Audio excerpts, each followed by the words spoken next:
Yeah, That's true. You do got me. Get over here, Marcus. Let me look at you. They don't want it. Tobin and Leroy, ready to deploy. Had to hit her with a little journalism, but that was a decoy. Better have about me, boy. Okay, Leroy and Tobin, hold to the show, man. Still till it's ours with the show, and till then his half moon open. Sometimes go taste like a snowman. No proof, I'm a lie about a molding. No proof, like I always wanted him, I never hated him, I never traded him, and if I did, I never ever traded him. You know what is a star? Like another city, the driver's side fly. Wish I could large, so many more, 10 in the more, never a bar. Hey, 10 in the more, 2 to the P. Nothing to you, but it's something to me. Handsome as ever, and cute as can be. You can watch us on YouTube with view for free. Ay, this one time for the Twitch. This one time for the text. This one time for the phone line. Whole time, wonder what they gonna do next. You know, I just wish you guys would stop the quibbling. Morning, everybody. Tobin and Leroy here with you on FM 104.3 WQAM. Well, that's what Duke Tobin looks like. I never knew. Wow. Shiny. Yeah. Freshly shaven. Yeah. He looks like he just got an old clean dome up there, dude. Well, I don't think it's by choice. Because it looked like up top, it's been a minute since he had a follicle. I mean, is yours by choice? No. So. But I had a full head of hair, and then I just decided to go bald. And then I liked it, so I kept doing it. And then I said, you know what, I'm going to grow some hair. And then my head said, no, we're not. GMs don't have time for hair, dude. You got a GM with great hair, especially in football. Football, you're in basketball, you Pat Riley, you can have good hair. But, most GMs, no time for hair. Bill Zito, no hair. John Eric Sullivan had hair for a second. He says, you know what I got to do? Get rid of my hair. No time for hair if you're a GM. Got to get to business. No time for grooming. Adam Simon, no hair. Yet with all the work that they do, we still question their every move. Well, yeah, I mean, take Rueben Bain. Charles Davis was making me more angry on the way in. He's like, yeah. But he also said, I don't know, dude. He also said the same thing that I said, which is like maybe it's something we don't know, is that at one point Rueben Bain was supposed to be a top 5, top 10 pick. Why didn't anybody else take him? I don't know. Why did Aaron Rodgers fall to 20? No, people blow stuff all the time because they get stuff in their minds. So did Dan Marino. So, I'm just saying. So that's what I'm saying. Like, we think these organizations should know. I know you hit that all the time, and certainly they put in the work. But I also think there's a lot of groupthink. I think there are narratives. I think there are things that get in too many people's heads. And who ends with them? Of course. Who ends up with them? Oh, Todd Bowles does. Okay, guy who's just and he'll fit. One of the reasons why he'll fit what Todd Bowles does is because they blitz more than anybody in the league. So they'll move him around and use him a lot. I don't know if the Dolphins would actually use him in that way. Well, we won't never know. We won't ever know. Sure you will. I think he's going to be a good player. So we'll never know what he was like as a Dolphin. Yeah. That's probably true, but I'm gonna say this, and I almost know what I'm gonna hear, and I'm not gonna disagree with you. He's got to fit in what they're trying to do, right? And if you said, what defense does he fit more?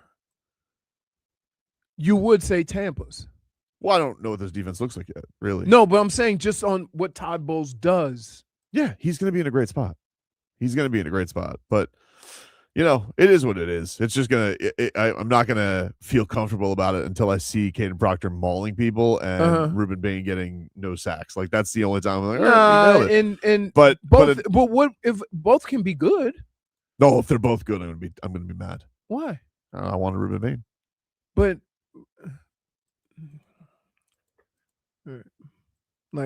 I would say this, whether you wanted Rueben Bain or not, the GM and the coach have been very consistent with how they've done things to this point.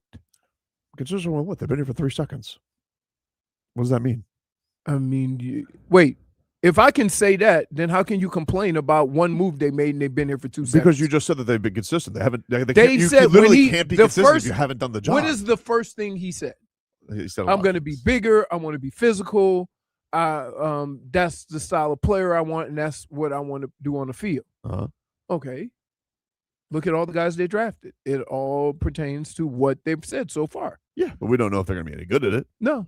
Like you can't just throw consistency down with the same. They have an idea of consistency. But the same things I'm saying is the same things you're assuming with Rueben Bain. How so? You think Rueben Bain's going to be great? Yes. Okay. So what if they say, we think? But it would be like me saying Rueben Bain's going to be a more consistent player. It's like I don't know. Right, but that's what I'm saying. Why are you assuming consistency with the general manager and the head coach? We don't know yet. I'm saying consistent based on what they're literally draft pick GMs and coaches. We have an idea of what they are, but we don't know about the job they do yet. I hope they do a good job. I like what I hear from them. The people that they have drafted based on what they have said have been consistent. Whether those guys work out, that we don't know yet. But I'm saying based on, like, it would have been a weird kind of thing if they said we want to be big, we want to be physical, we want to be whatever, and then they draft a little receiver or something like that, and you'd be like, that would be weird. Yeah, if their first pick that's what I'm saying. If their first pick was Casey Concepcion, that would be against the grain of what we would think they were going to do. Right. But he also said he was going to take a quarterback every year, and then he's like, yeah, I did say that, but maybe next year or not. Well, I mean, for the sake of drafting one, if he didn't find one fit. Of course, I don't care that they didn't take a quarterback, but it's an odd thing to just take them at their word. Like we don't know them yet, so that's why I go against you saying consistent. Like, well, coaches they just say things. There's nothing that they have done to this point that has deviated from what they said day one, and I say that because a lot of times in drafts, no matter what a guy tells you he's going to do, a flashy thing will show up in the draft and he'll take it and say, oh, we had to get him. He's this, he's that. And they haven't done that. And so we don't know how it's going to play out. We don't know, necessarily if these players are going to pan out. But it looks like they're trying what they want to do. They got players to fit that mold. Hope so. Yeah. Hope so. I do like the British guy. I was listening to his press conference yesterday. And what? I like the British guy. I do. He's been saying that for like 2 days, and he really wants you to ask him why. No, I don't need it. Feed into his accent. I don't need to ask him why. He does have a great accent, though. He sounds like he should be on Love Island. Can we hear him? Later. I don't have it right now. I didn't think we were going to start here, to be honest with you. Okay. But we can hear from Seydou Traore, and hear what he has to say. I like his celebration. Yeah. Sipping tea. Fancy. All about the bits. I am all about the bits. So healthy. That I'm happy he was consistent with. A lot of guys with bits. Great mustache. Guy who does a shark celebration. Sipping tea. Those are bits. And Caden Proctor has 300 bottles of cologne. Yeah. It's a lot of cologne. He's a lot of man. I don't blame him. I just want to know what he does with all of it. Like, does he buy do you have a bookshelf? Do you keep it in I almost picture him having like a like one of those old school trunks, but it has shelves that kind of lift up. Like, is that the best? What's the best place to store that much cologne? So much bits. A shelf. Yeah, that's a lot of shelf, though. J Fig. A lot of people do that, though. People collect that kind of stuff. You know what's crazy? I'm still a Christmas and a half behind because I wear the same. My wife gets me cologne every Christmas. If you give me perfume, I'm a happy person. And I love stacking them up. But I still wear the same one until it runs out. I don't start the new one. Mm-hmm. So when I start the new one, then I get like I'm just way behind. You know what? If it becomes discontinued one day, you still have a bunch of bottles. You're good. Headlines brought to you by Doral Kia. You always pay less with your Pricito at Doral Kia. Visit them at Doral Kia or DoralKia.com. Marlins lost last night. This bullpen's been awesome. I mean, blew it again. I know it's the Dodgers, but like I would feel, but I would feel less bad about it if this just didn't keep happening with the bullpen. And the thing that pisses me off even more is that it almost seems like they rely on the bullpen more than they rely on the starters. Well, look, last night's a blown. Well, yeah. It's a blown save. Like Yeah. you're supposed. That's what Fairbanks is supposed to do. He's supposed to go finish the job, and he couldn't because Shohei Ohtani's like, I'm the best. And he's pitching tonight, which I'm definitely going to watch. Probably sadly because he's going to, dominate. Do Shohei things. Yeah, Liam Hicks though continues to be awesome. What a month he's had. Yeah, great year by him so far. And 6th home run yesterday. He had a real piss whistle right down the right field line. Marlins had it, and then they didn't. So 3 straight losses for them. Not a great trip so far. What's worse, them 3 straight losses, or are you looking at these games and saying they literally had a chance to win a couple of them, and that makes it worse? 2 for sure. 2 for sure. Yeah, 2 for sure. But like how if you can't hold a 3-run lead, I don't know what to tell you. Because you would hope, and every manager and every GM would hope that if we're in this position, 9 out of 10 times, we're gonna win 7 or 8 of these games for sure. And they're not winning any of them. I guess the hope is, and I think this is probably what the AI is saying in the front office, is that it'll balance out by June, but doesn't make it hurt any less right now in April. That's true. Stings. Tyler Herro's getting a procedure done on his foot. The other one. Is he getting that bullhorn out of it? I don't know. Because he missed the gore. He got gored in the foot. Yeah.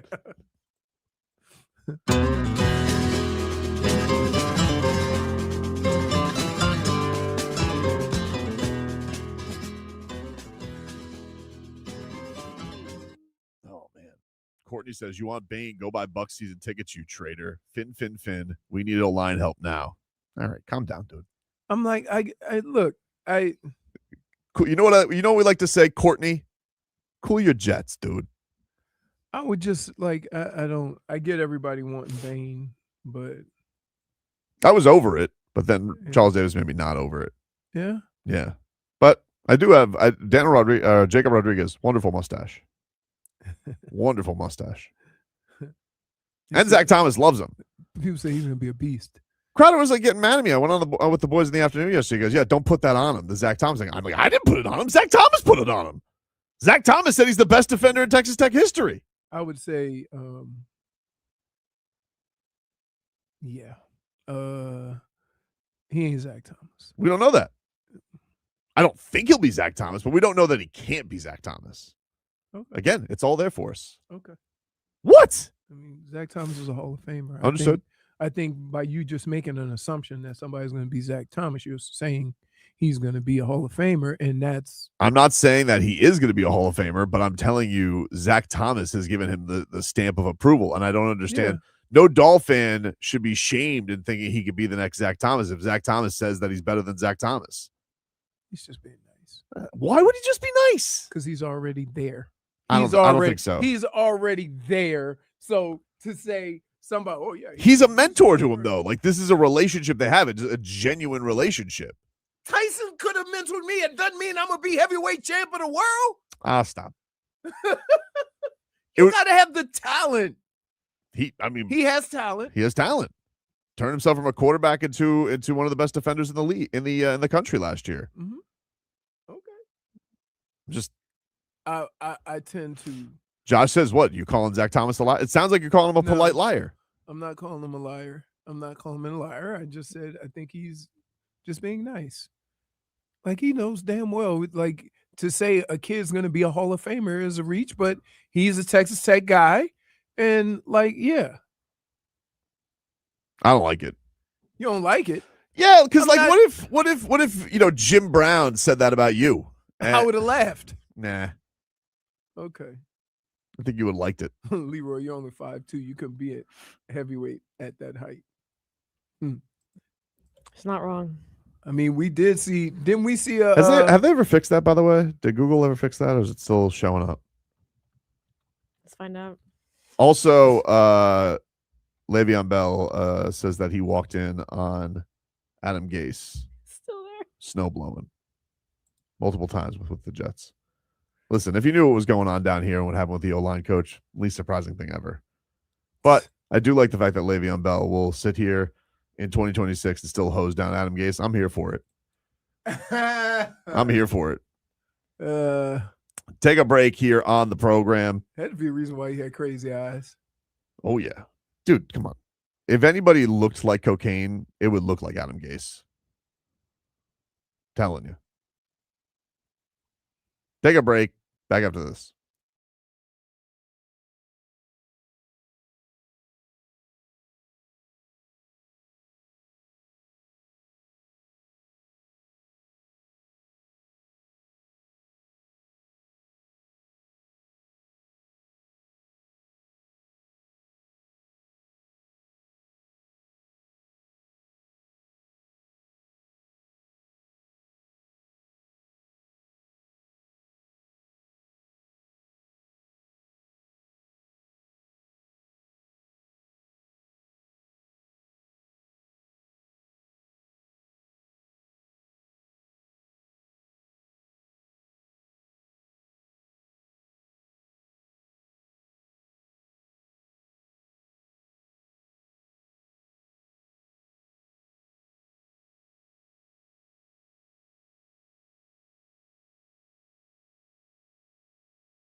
All right, welcome back, everybody. Tobin and Leroy here with you on FM 104.3 WQAM. Lots to get to here on a Tuesday, as was at the Pat Riley press conference yesterday. We'll get into that a little bit later on. Proud of you. Thank you. You didn't, but wait. Did have to wait a while. Wait, you know what's funny? As I was listening to it, I picture you in the back going, damn, that was my question. Happened 4 times. It happened 4 times. I had a list. So you had some questions written down. And, they're going through your questions. Even Pat was listening. Hey, I understand it's a seniority game. There's guys who deserve questions. Asking all the questions. He's Ira. Ira's been there. Ira deserves all the questions he wants. Tim Reynolds. The beat writers do deserve more questions. They're the beat writers. Chang and Anthony Chang's going to hop on with us tomorrow. Okay. Barry Jackson, great back and forth. But yes, even Pat Riley at one point goes, someone in the back, huh? And I was like, he was looking for you in a crowd. I think he was. No, Pat and I were like, no, he was like, all right, I've gotten all the questions out of the way. Now let's go deal with the controversy. There is one thing I want to get to from because yesterday, more Terry Rozier stuff came out, and so he addressed it pretty early on. And I'm you wanted to get back to it. I'm never more. Yeah, I did, but never more livid about it. Before we get to Dave Mack here, just a second, can we get a weather report, Leroy? Show them off your weather golf skills. It's brought to you by Tornado Roofing and Contracting, helping homeowners stay safe this storm season. Visit tornadoroofing.com for a free roof and window estimate. Let's go. It's partly cloudy. Winds are coming out of the. Give me a second. Looking at the clouds, look like they're coming a little bit out of the east. Hold. Coming out of the east, I don't see any planes taking off, so it makes it a little bit tougher. Light winds, maybe 5 miles an hour, maybe pressing a little 10. And it is 80 degrees. It's going to be warm, but it doesn't feel warm, right? Which is why it can be cloudy and not rain, because there's really no humidity. In case you're wondering. We got the Cadillac Championship coming up. Leroy's been telling you about it. Dave Mack, he runs things over there. Dave, how are you here today? Great to have you back on the show. It's great to be back. Thank you all. It's awesome to have you. We're getting closer and closer. Like, do you get the goosies as we get closer? Like, the anticipation, is it too much to handle? Yeah, I walked outside earlier last week with all the hospitality structures being built and all the signage getting put in, the scoreboards, and then yesterday they floated the vehicles on the Blue Monster Lake. So I think it hit me all at once, and it was a little emotional. It's been 10 years since it was here at Trump National Doral. And we're teeing the ball up in 2 days from now. So all the golfers are on site, and I could attest to Leroy's weather report. It's sunny, and it is a little hot, but it feels really nice outside. So it's going to be great weather all week.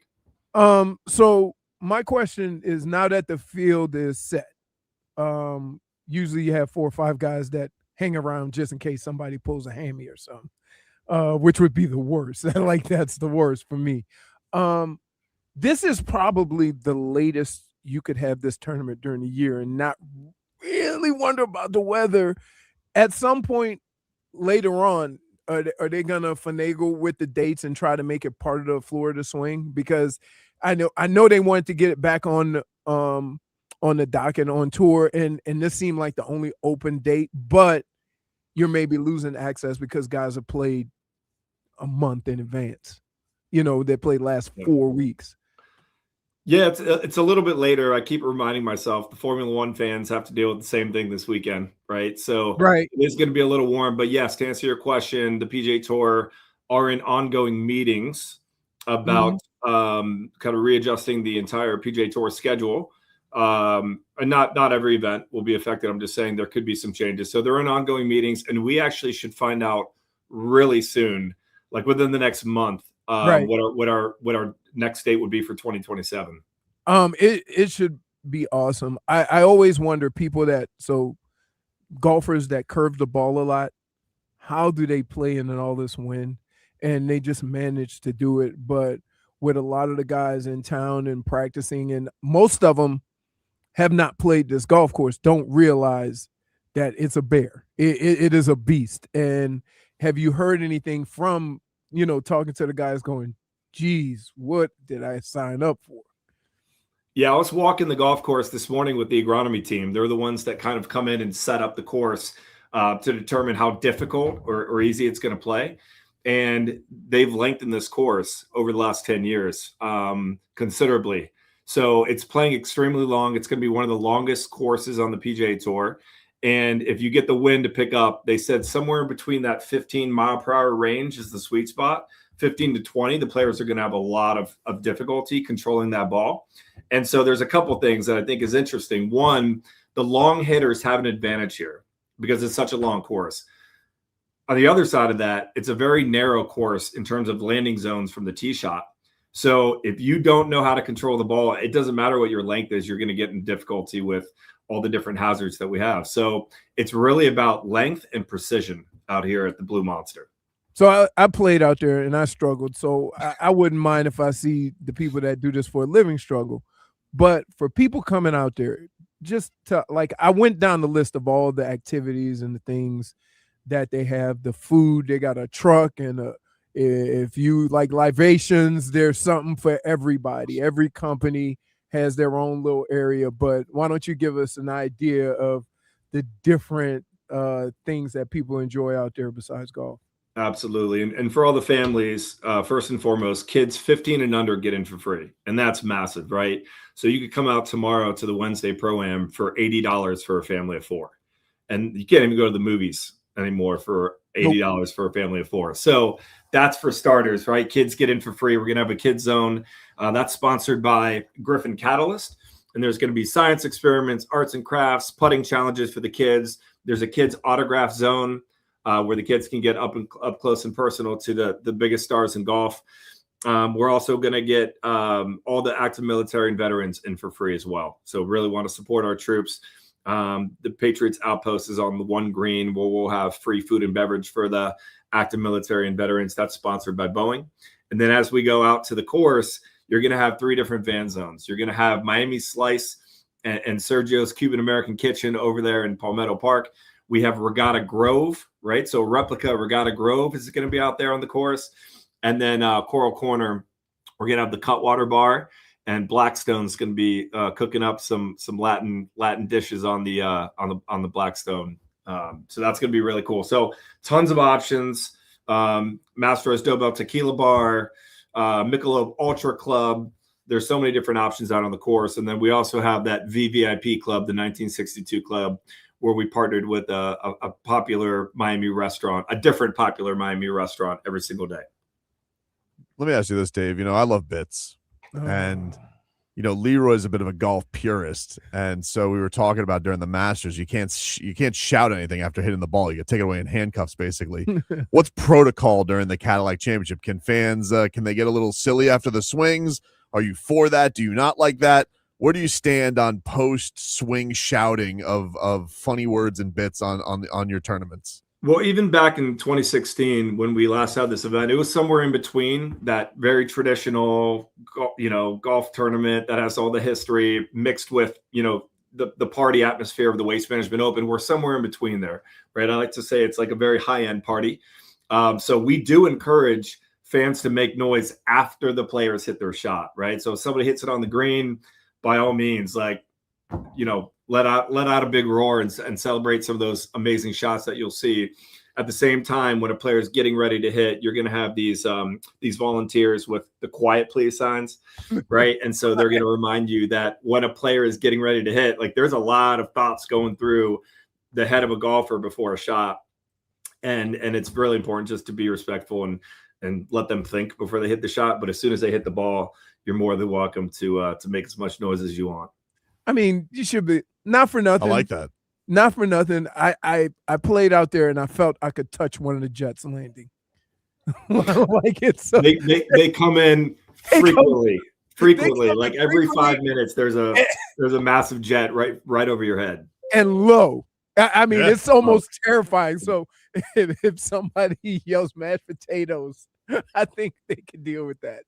I want people to go. That's been a staple of Doral for a long time, right? It's been the way we had this event since 1962. So there's a lot of history, but that's one thing that's never changed. It's been on that flight path of the airport. So that's something the players are going to have to continue to deal with all week.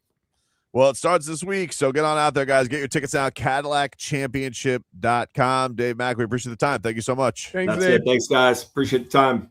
All right, there you go. And go check it on out. CadillacChampionship.com. Get your tickets now and head on out there. Tell the people a little bit more about it, Leroy. So you just heard us talk to Dave.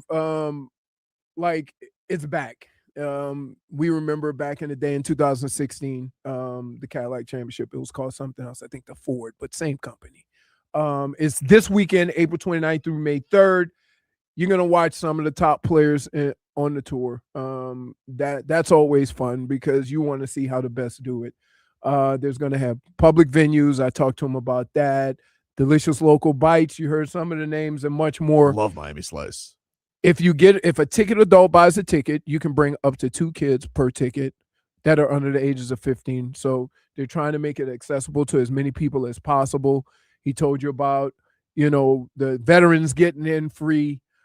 Just go to CadillacChampionship.com and get your tickets today.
Welcome back, everybody.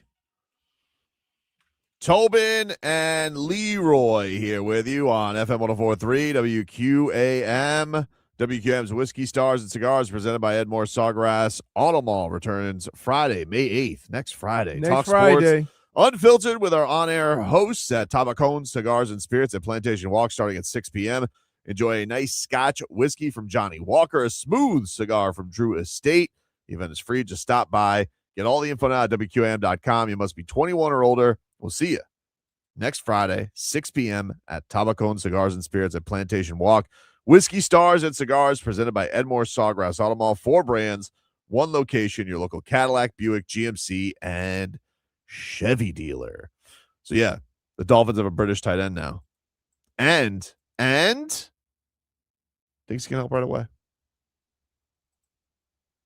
To be honest with you, I feel like I can contribute as soon as I get into a building. And what that role is, I'm not sure. I mean, we'll figure that out, whether that's me running down on teams, me making plays on offense, I'm not sure. But I feel like I can definitely come in and create value for a team immediately. How do you not trust that guy? How do you not trust that guy? First of all, how do you not trust him? First of all the football that has been going on and players that have been picked, your eyes have never glowed like they did when he started talking. What a breathtaking which is accent. Crazy. What do you mean? He also said that. Also, why you like Jay Ajayi, but Jay Ajayi did the. He was a little bit wonky on the Brits because he wasn't even from London. He was born in London, but he grew up, I think, in Texas, and then he played at Boise. This guy just got here. This guy just got here. He got here. He played. He did a year. So there's like this academy, right? I was listening to this yesterday. The guys were asking him about the same kicking academy they do in Australia. Kind of, yeah. They gather a bunch of athletes and they teach them how to play football. And he then had to come to America when he was a senior because of COVID. It got shut down. So he had to come to Clearwater, Florida. And I believe he played at Arkansas State his first couple of years and then finished off at Mississippi State. Does the little tea celebration. He was teammates with one of the receivers in the class. A lot of teammates in this class. Very weird. Yeah. A lot of guys from Texas, teammates from Texas Tech. And then he and I think Kevin Coleman were teammates at Mississippi State for a year before he transferred to Missouri. But this guy played at Mississippi State to finish off, and he said this is how that playing goalie was able to help him translate to American football. Yeah, I mean, first, like hand-eye coordination, like me tracking and like locating balls, and then leaping ability, whether it's down low, up high, attacking the ball, like that translates, I feel like, very well. I mean, for example, you're taking a corner kick in soccer and the keeper needs to be dominant, needs to attack the ball at its highest point in there. That's how football is. When they throw the ball up to you, you attack it at its highest point. So, I mean, there's a bunch of stuff. Yep. I'm sold. The way your face. That's what I'm saying. He couldn't be happier. What do you mean? Like, He's getting embarrassed. What do you mean? He's getting Like, embarrassed. oh my God, yes, that is so correct. Yes, I agree with you. The Voice of glow. reason. The glow, like what is wrong with you? Why? What's wrong? Batting his eyelashes. Yes! Hold on, this is ridiculous. No. No. No. He's basically doing this. No! He's I'm like- basically looking at the screen like that. Literally like that. Handsome voice. Dade South has dubbed him Jason Britton.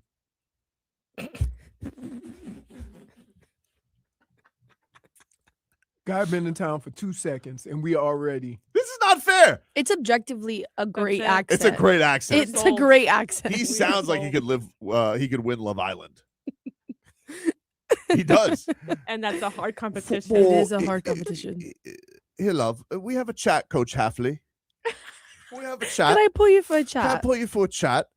I think I'll be getting a few more plays here, love. A lot of special teams that go down there, run down, get tackles. It's all good, bangers and mash. But perhaps Like our banter? I love our banter, but perhaps a couple targets in the red zone, love. Let's talk to Coach Slowick. He's gonna be Tobin's new anytime touchdown. Oh yeah. Yeah. You think Hard Rock will list him? We'll see. I mean, For we'll you see. to For get your you. $5 every week? Yeah. It's You're exciting. the only one that's gonna bet on exciting. us. That's crazy. I'm so happy about this. That's how you draft. Let us have our fun, Leroy. Could you It was imagine hurtful the first if one. you were running the draft, what your team would look like? It sounds like it would look like John Eric No Sullivan. one's American. You're telling me John Eric Sullivan wasn't swooning when he heard this guy talk? Hello, Sully. He's like, oh, that guy's good. I like his accent. Put that guy down. Which guy? The last guy you fawned over like this was Jay Ajayi, and he didn't even have a real accent. Back-to-back He 200-yard games, though. He used it sometimes. He won the Super Bowl.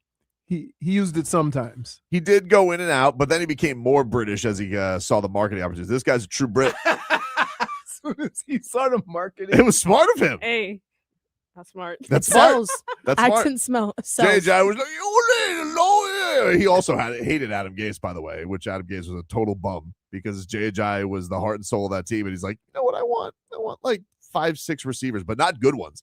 Like he got guys that weren't Tyreek Hill. He was trying to win the division with Jakeem Grant. 5'4". Couldn't catch a cold. Yeah, well, that's the thing.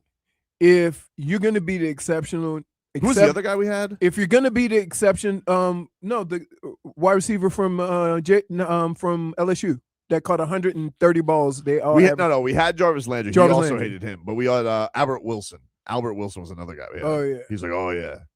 But if you're going to be a 5'4" receiver, right? Because you're that small, you better be able to do something great that makes up for your size. One of the things that Tyreek's not tall, but you can't touch him, right? There's that. I don't know if Jakeem Grant, you're 5'4", you got some quickness and some speed, but the one trait that is required for your job, you struggle with. Yeah, he was bad at it. Yeah, you can't be a receiver and suck at catching. It's in your job description. Guys, says keep tabs on this British player. Tobin's having up. I'm not keeping tabs. He got drafted to the Dolphins. This is a Dolphin story. See, that's what this show has done. What? Okay, is that because the way you have come out the gate on this guy, right? Now everybody's going to pay attention to him. So every week we're going to have to hear it. Like, hey, your British guy didn't do anything. Dade South says this guy's accent is refined. Tobin defaults to hillbilly British accents. No, he's totally right. He has a posh accent. You could be redneck in any country. He's very posh. He sounds like a Beckham. He's like refined, you know. It could be the area he's from. Yeah, probably. Yeah. Where is he from specifically? I think he's from London. He said he worked the games. He handed out stats so he could go see the games for free. Isn't 21 Savage from London? Is he? I think so. He's a British rapper, correct? Yeah. From London. London, love. Yeah, but you can't tell when you're singing. Dade South's right. Like he sounds refined, like Anthony Joshua. He doesn't sound like Tyson Fury. Tyson Fury sounds, ain't all there, I'm a gypsy, love. You know, some of them you can't understand. Like that's one thing you know. But that's Scottish. They're hard. It's gypsy. He doesn't. There's no. They're wandering people. They don't have a home. He's right. No, he's 100% right. Like no, that's the truth. Gypsies don't have homes. They live like Tyson Fury. Nomads, you ever watch the Tyson Fury Netflix show? No. You should. It's no. Because sometimes he has a giant mansion. All right, and he has a lot of kids. And they live in a trailer. He just because he needs to get away from them, he goes to the park, which is literally right down the street, but he lives in his trailer. Just he's like, I need to get out of here. Where are you going, Tyson? I can't take it anymore, Paris. His wife's name's Paris. His wife's name's Paris, yeah. Paris That was Australian. I feel like that was giving Australian. Where's he going?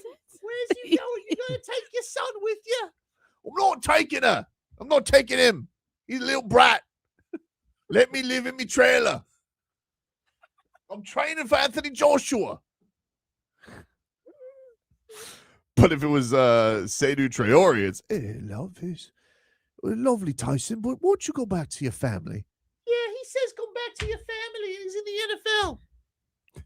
Every time you do that voice, I think of someone like all the way in the floor, like, please give me some piece of bread. Like a little rat from Cinderella. Like looking for some poor person looking for rations. Yeah. With a little cup.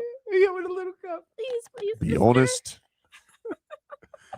Dude, this is not good. Why? This is not Maybe good. you can play. If it doesn't work out here, you can work out. You can go play for the Pinks. He's Or too be a big to play model. for the Pinks. Not goalie. I mean, goalies are built more like basketball players. Yeah, and so a lot of tight ends came from basketball. Jimmy Graham, Yeah, Tony Gonzalez. yeah. You know, Hall of Famer, played for the Chargers. Gates. Gates. No, He's starting basketball. Yeah, Gates. Yeah. He was basketball. Here Carl says he's just all about bits. He doesn't care about football. No, he doesn't care about football. I care about football. No, you don't. I do. No, you don't. Do you know how hard it is when you start asking a question to Pat, and I'm more than sure everybody's like, "Is he gonna do a bit?" Like, People just kept the only place you've never done a bit, the fight game. No, I gotta be professional. Buttoned I'm up. telling you, they love him.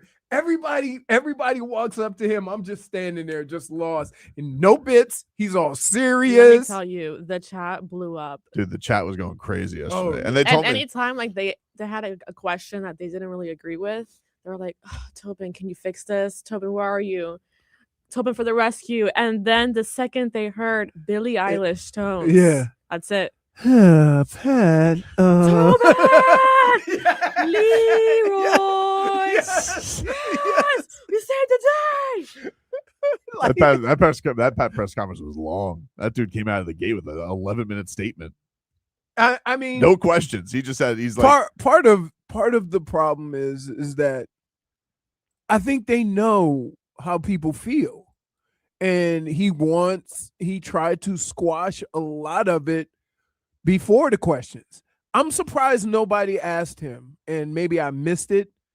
Did you know about this Terry thing before, and were you told? He did not want to touch that, dude. Right. He did not want to touch Right. that. There's something there that we don't know about, and Everybody's being hush hush about I it. really want to peel back the layers on that because he told Ira flat out because Ira asked him about it, and he's like I don't want to get into it. And and maybe it's because they want more compensation, and so they don't want to, and so they're trying to play nice. I gotta think there's. What if they ended up with the number 1 pick? No, because that sounds very much like what happened to Dallas. We're owed it.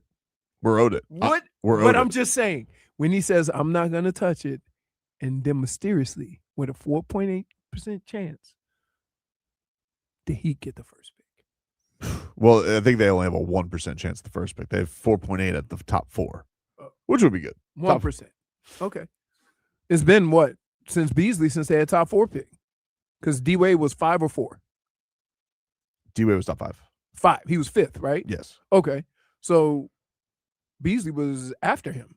Yes. Right. So Yeah. that was the last time they had a top 5 pick. They had 2. But they had the worst record that year. They And were- never they were had. supposed to get They've the first never pick. had the number 1 pick. Is there any other team never had? Memphis. Memphis has never had it. I believe Denver's never had it. I think Utah's never had it. There's another team I'm missing. Right. There's another team I'm missing. But crazy. Guy says, Tobin, you were supposed to reverse what you did. How can I reverse what I did? Jimmy Butler can't come here. He's on a torn ACL and they're not going to bring him back. Literally, how could I?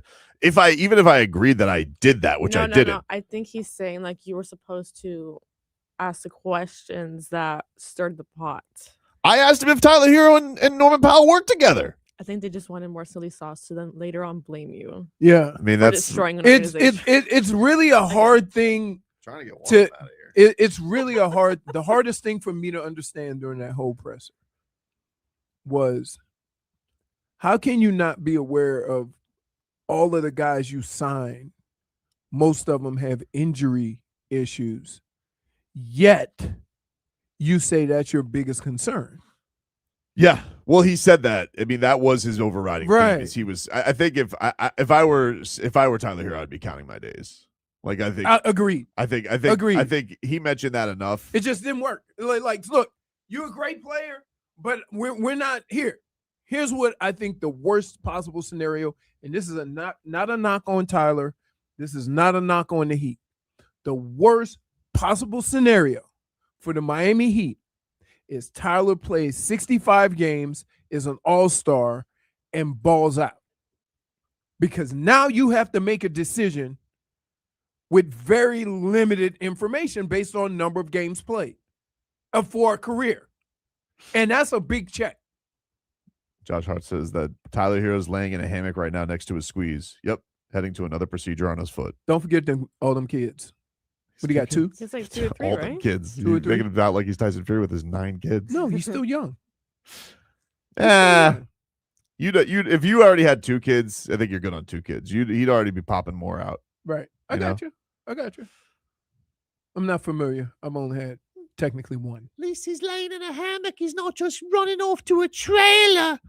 I need some time, Paris. Some time to myself. I'm heavyweight champ. So a gypsy named Paris? Is she a gypsy too?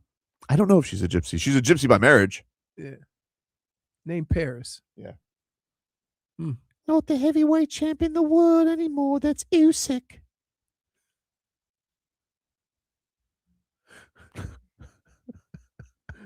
Why do you make it sound like his wife heckles him? For sass. Yeah. She probably does. Right. Mr. Gypsy King can't even beat Usyk. He's a foot shorter than you. Blimey.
All right, welcome back, everybody. Tobin and Leroy here with you on FM 104.3 WQAM. Jeremy chimes in on the chat, and he says, Leroy and Tobin, the teams that never got the number one pick, Denver, Indiana, OKC, Miami, Memphis, and Utah. Yeah. Oh, thank you for the research. So we missed two of them. Yeah. We missed two of them. No Indiana, no OKC. Surprised with the OKC one. But yeah, the best ones technically they had Seattle picks. And that was number 2 to Durant. I take it one step farther. The teams that have had the most number one picks in the last 20 years haven't won a championship. So I would say LeBron. Cleveland. Yeah, Cleveland did. I mean, but the most. They only they had 2. The closest of late is probably got to be the Wolves, I would guess. They got to the conference finals. Who they had? They had Cat and they had Anthony Edwards. Yeah, but they didn't draft them both. Yes, they did. You're right. I keep thinking, I keep getting him mixed up with somebody that moved a lot. But let's get to our headlines. Brought to you. He didn't like Cat, did he? Anthony Edwards? Yeah. No, I think he was cool with Cat. Okay. Jimmy didn't like Cat. Jimmy didn't like Cat. Jimmy didn't like Cat. And then technically they had a number one pick. They didn't draft. You're thinking of Wiggins. They had Wiggins too.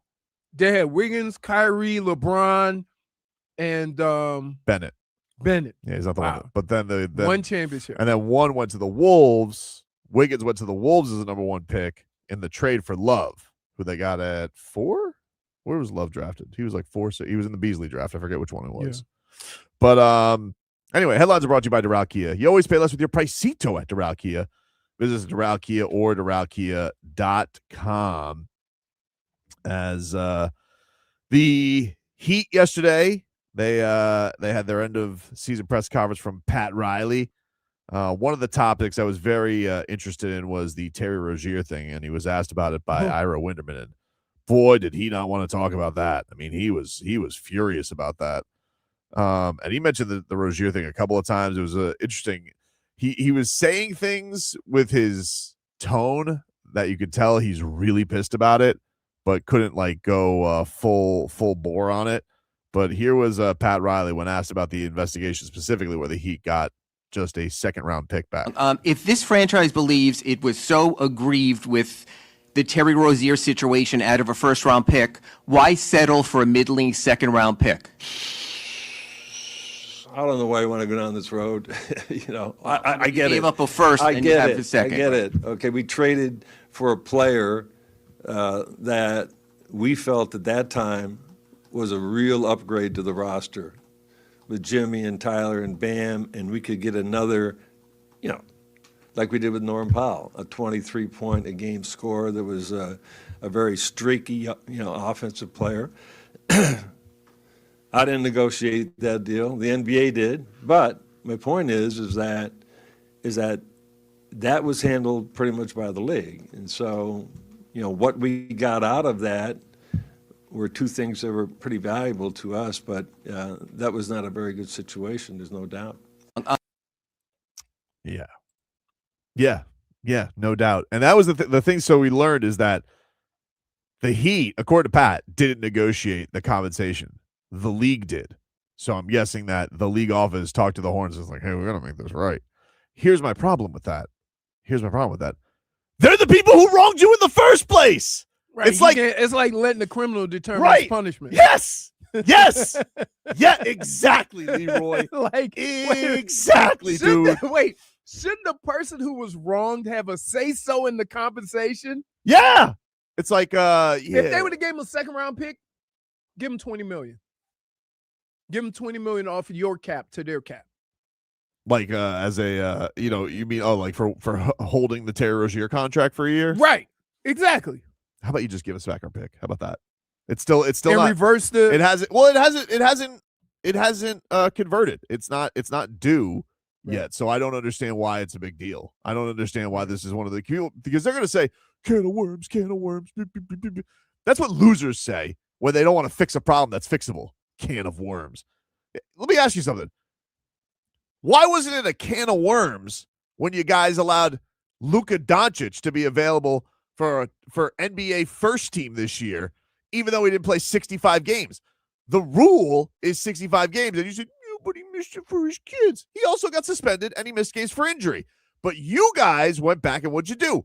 You changed the rule because something wrong happened. I'm not against Luka getting the first team All-NBA, but don't act, Adam Silver, like you can't go and directly fix something that is wrong. And this came before new details were reported yesterday on the Terry Rozier case. Would you like to hear those, Leroy? Yes.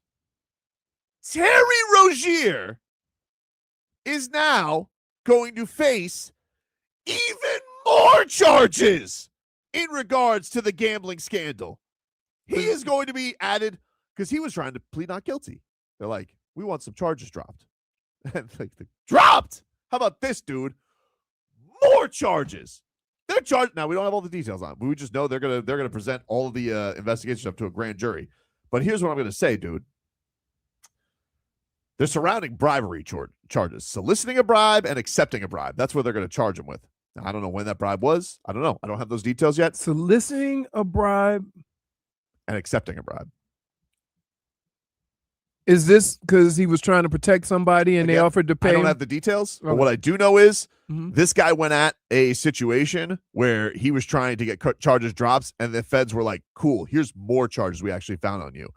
And by the way, today is going to be a big day in this case because Damon Jones is pleading guilty. He's reversing his plea. So that means they worked out you know what that sounds like? They worked out a deal and he's snitching. Exactly, dude. Because you do not end it this quick. Without some snitching. Hey, look who watches Law and Order. Exactly, dude.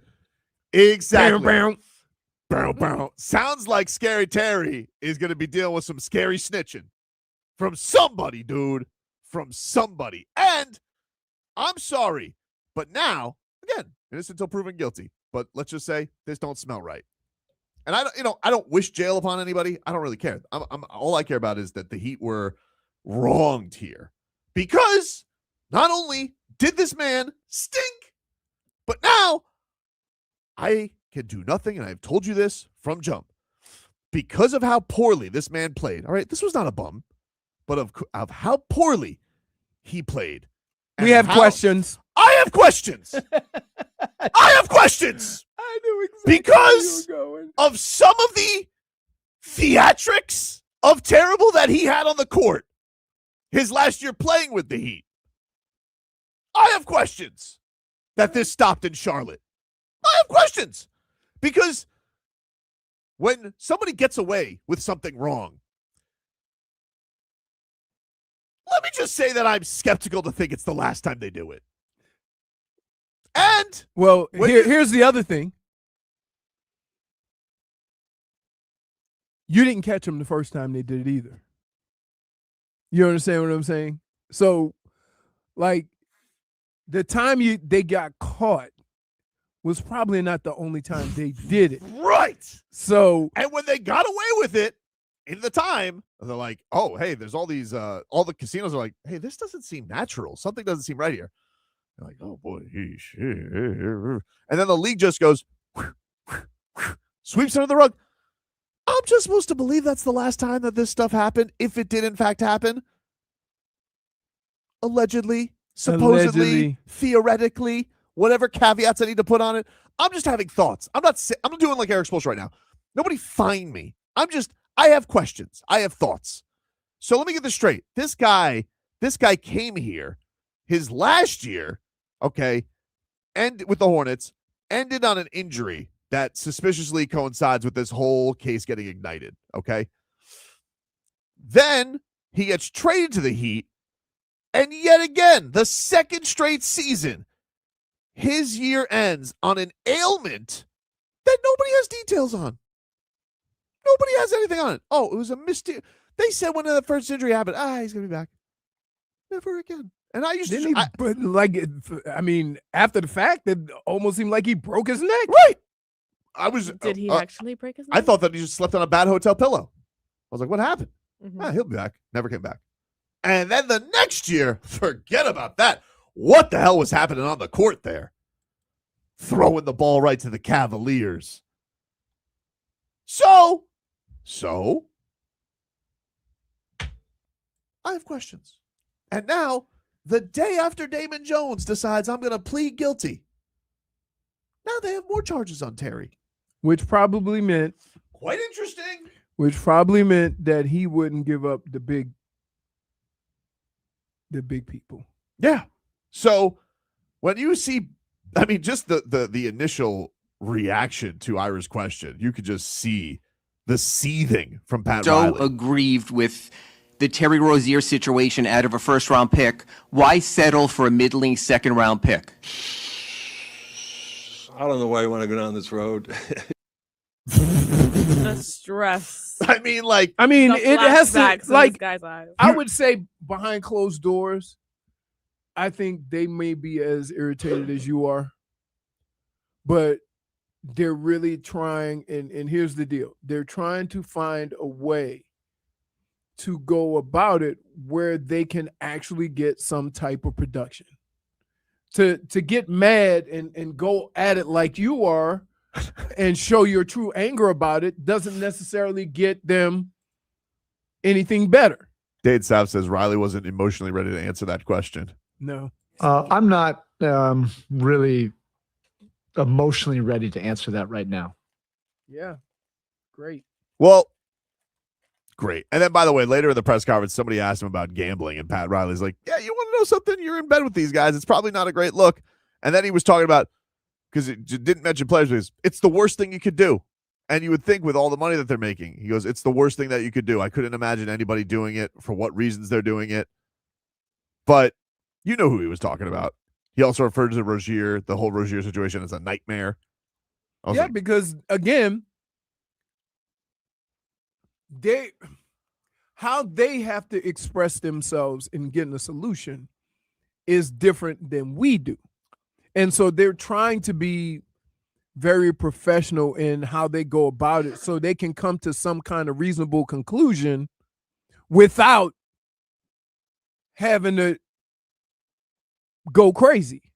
And so far, the only thing it's netted them is a second-round pick, which, is now, what if they get the second-round pick and then with a top 4 pick? I mean, look, if they end up with the top pick, then yeah, I will feel better. But it's still but maybe that's part of it. Well, maybe it is. Maybe it is. Luka left and they mysteriously got the number 1 pick with a how many percent chance? Look, if the NBA really should be, if anybody should replace Jerry West as the logo, it should just be Adam Silver just rigging things, because that's apparently just what happens. If somebody gets wronged and something gets rigged. I already got the picture. So that's how it's supposed to be.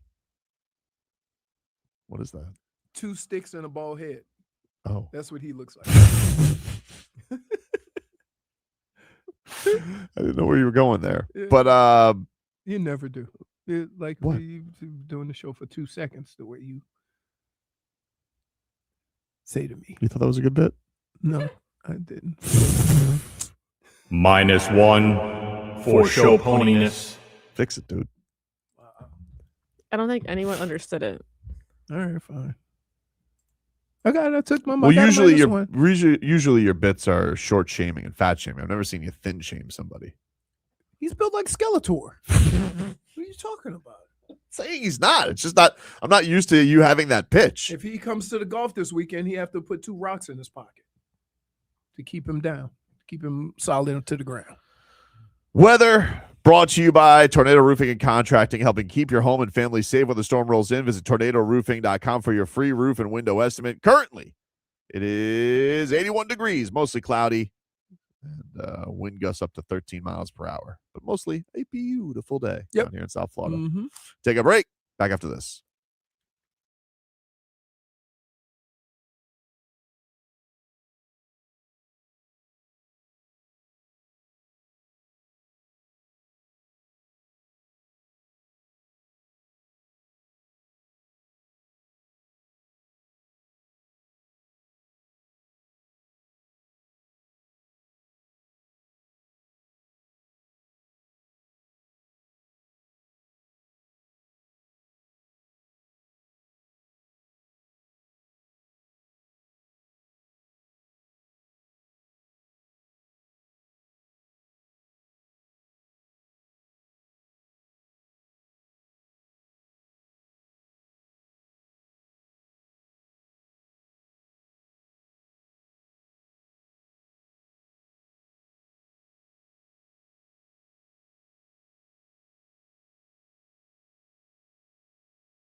Y'all can't handle that. All right, welcome back, everybody. Tobin and Leroy here with you. Hey, Busch is bringing its Land of Milk and Honey tour with Mammoth and James and the Cold Gun to Hard Rock Live on May 12th. We're giving away tickets. Be listening for your chance to win at 12:20 today to win that pair of tickets to Busch. If you guys want to purchase tickets, you can at casino.hardrock.com/Hollywood/events. And you guys can see Busch right here at the Hard Rock coming on up. And we'll give those away next hour. Tough day for the Mammoth yesterday. They lost in overtime to the Vegas Golden Knights. Also yesterday, the Orlando Magic took a 3-1 series lead on the Detroit Pistons. What did I tell you? What did you tell us? I forget. I told you that this was going to happen. That you thought that I thought that Detroit was going to get bounced in the first round. We'll see. Not yet.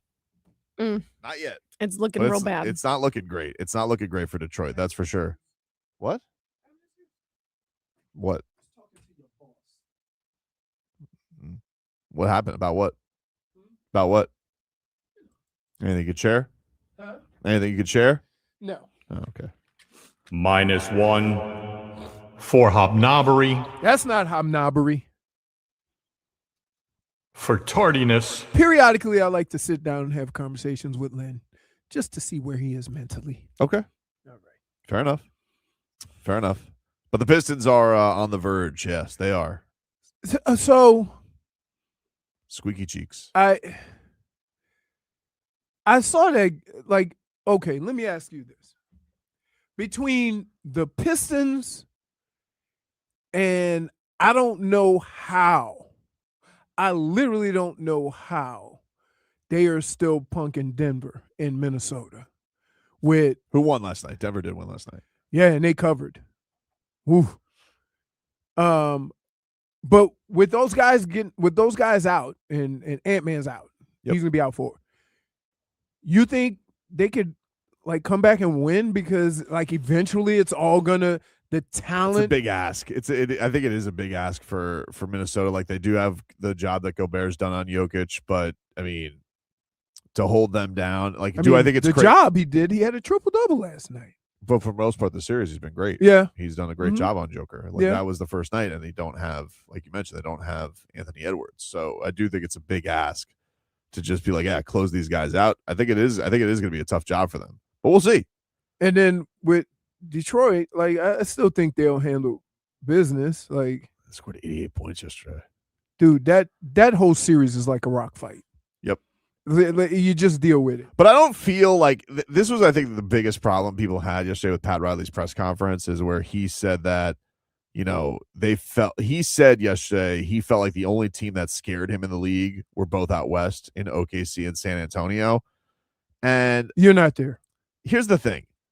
I have a problem with you saying that when you went 0 for 13 against Boston, Toronto, and the Magic. So, like, while I understand the Heat probably think to themselves, oh, if we would have had Bam Adebayo healthy and if you had an IV of Heat Kool-Aid right to your veins right now, and you wanted to say LaMelo Ball screwed us out of that play, and if Bam played, we're in the next game. But the next game you're playing the Magic and you haven't beat them. Right. So like now you're going to beat them? Now? I think in the highest of stakes, you're going to beat the Orlando Magic. That's what I'm supposed to believe when you couldn't beat them all year. So I just have an issue with you saying, oh, no teams in the East are scary. Fine. They're not scary, but winless? Not a win against 3 of the teams okay, you beat Detroit. All right, great. So a lot of teams seem to think that Detroit is a little bit ripe for the pick because they're young and they don't really have anybody offensively outside. Did you, by the way? I know I get a lot of stuff for my Jović dude, which, by the way, I have an interesting thing I want to get to later on because I don't think. Let me tell you something. Look at me. Pat Riley press conference. Not all bad. Not all bad. Breadcrumbs. There were breadcrumbs in there. I found it interesting. I will tell you about that.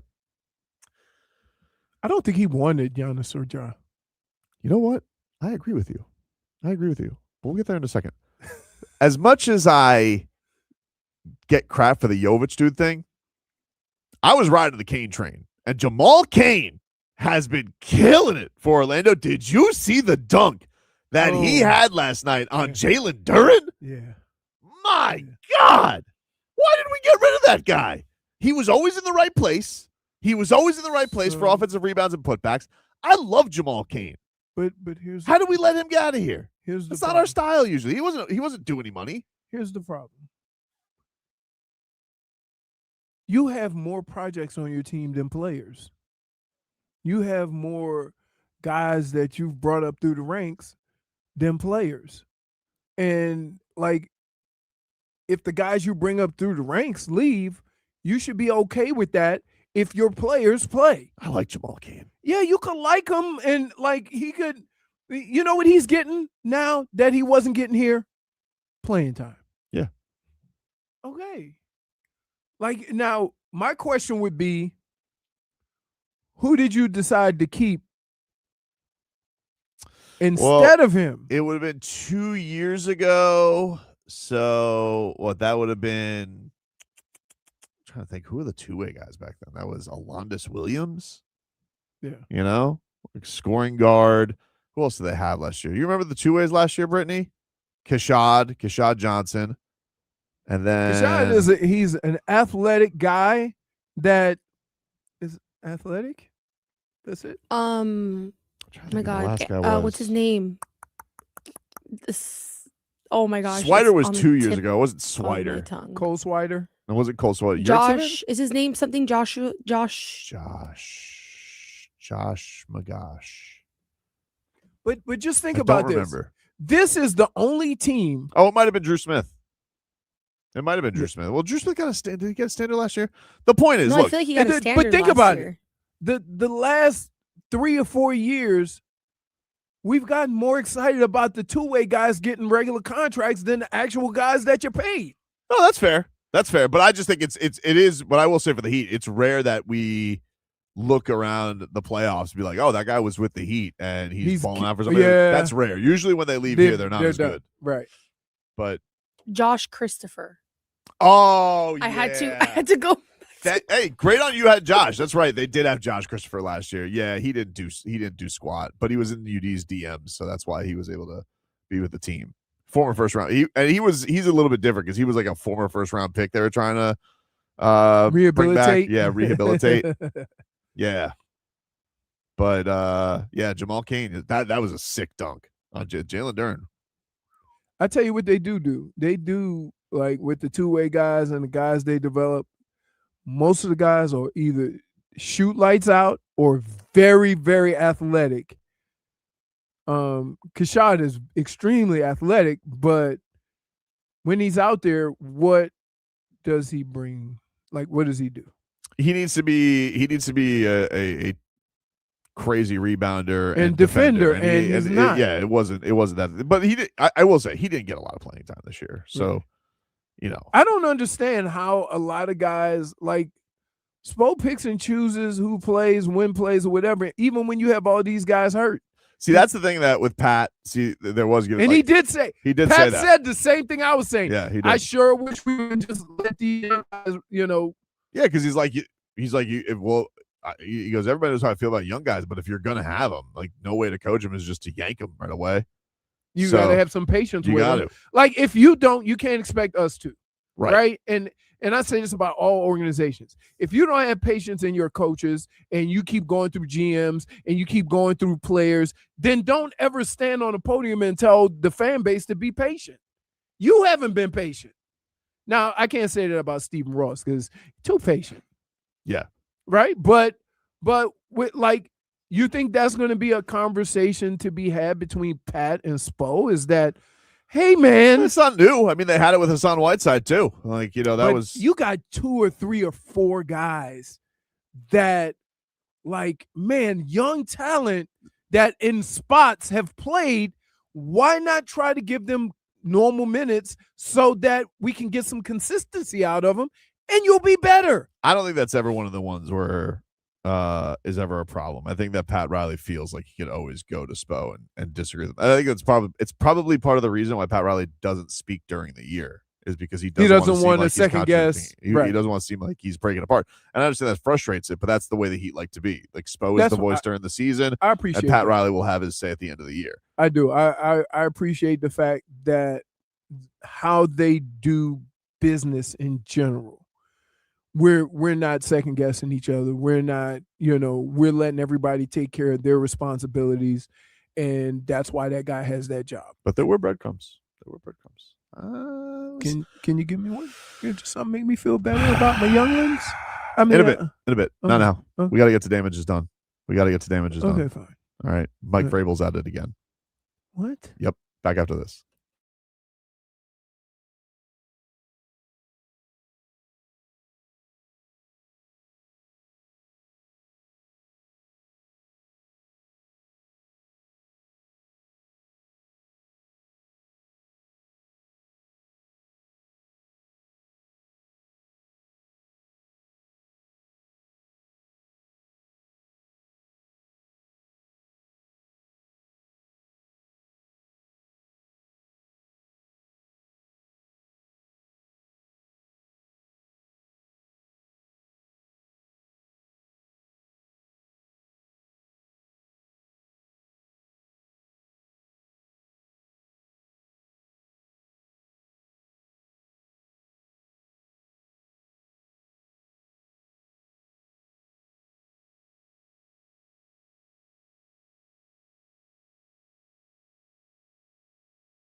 say I'm sorry.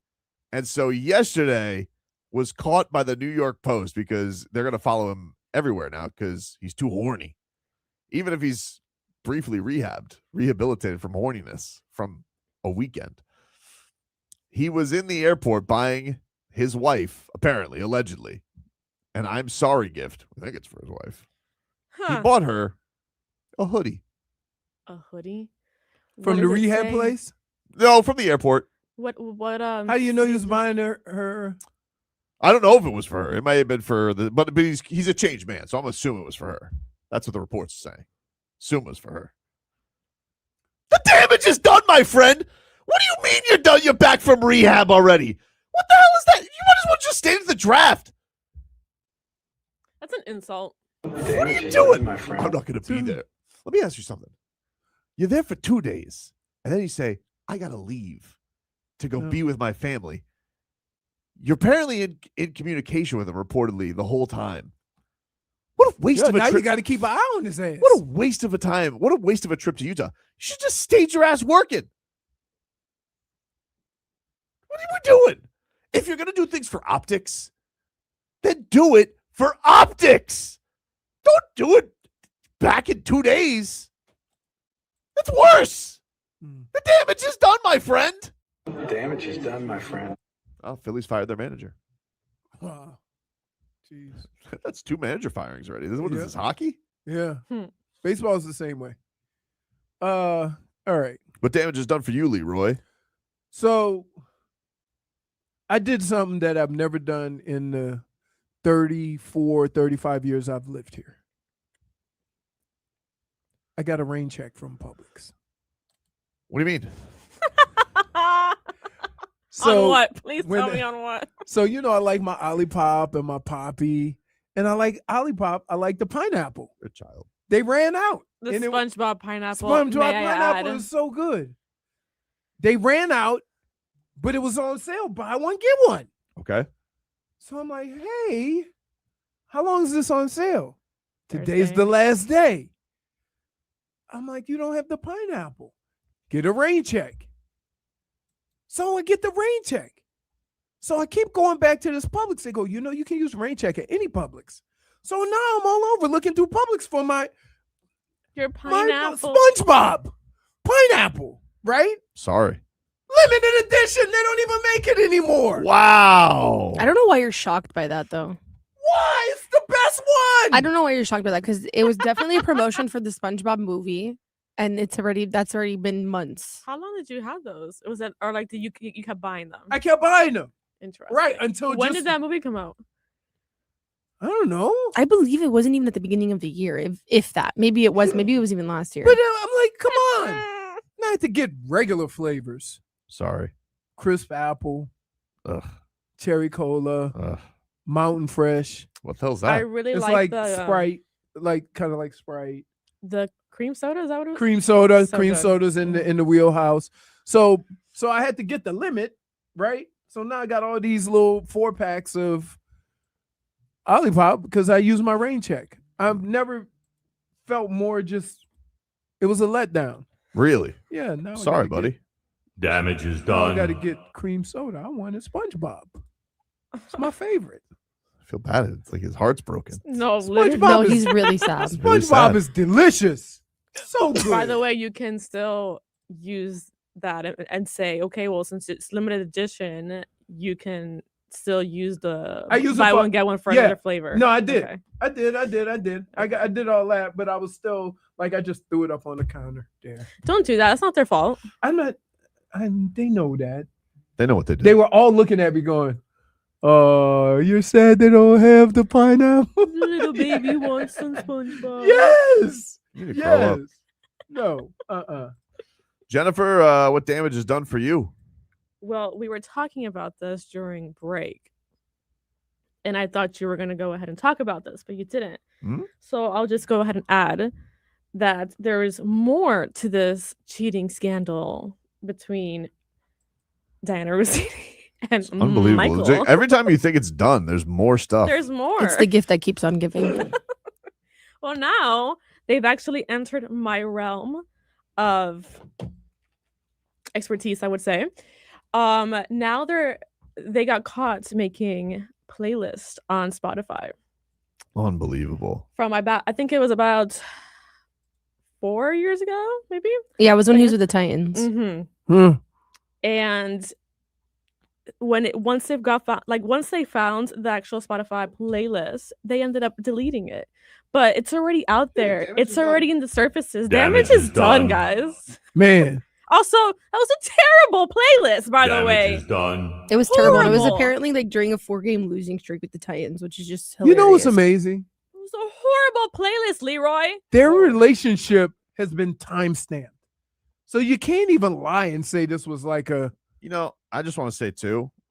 How you going to go into the issue for 6 years and then get out of the situation in a weekend? Can I just say, too?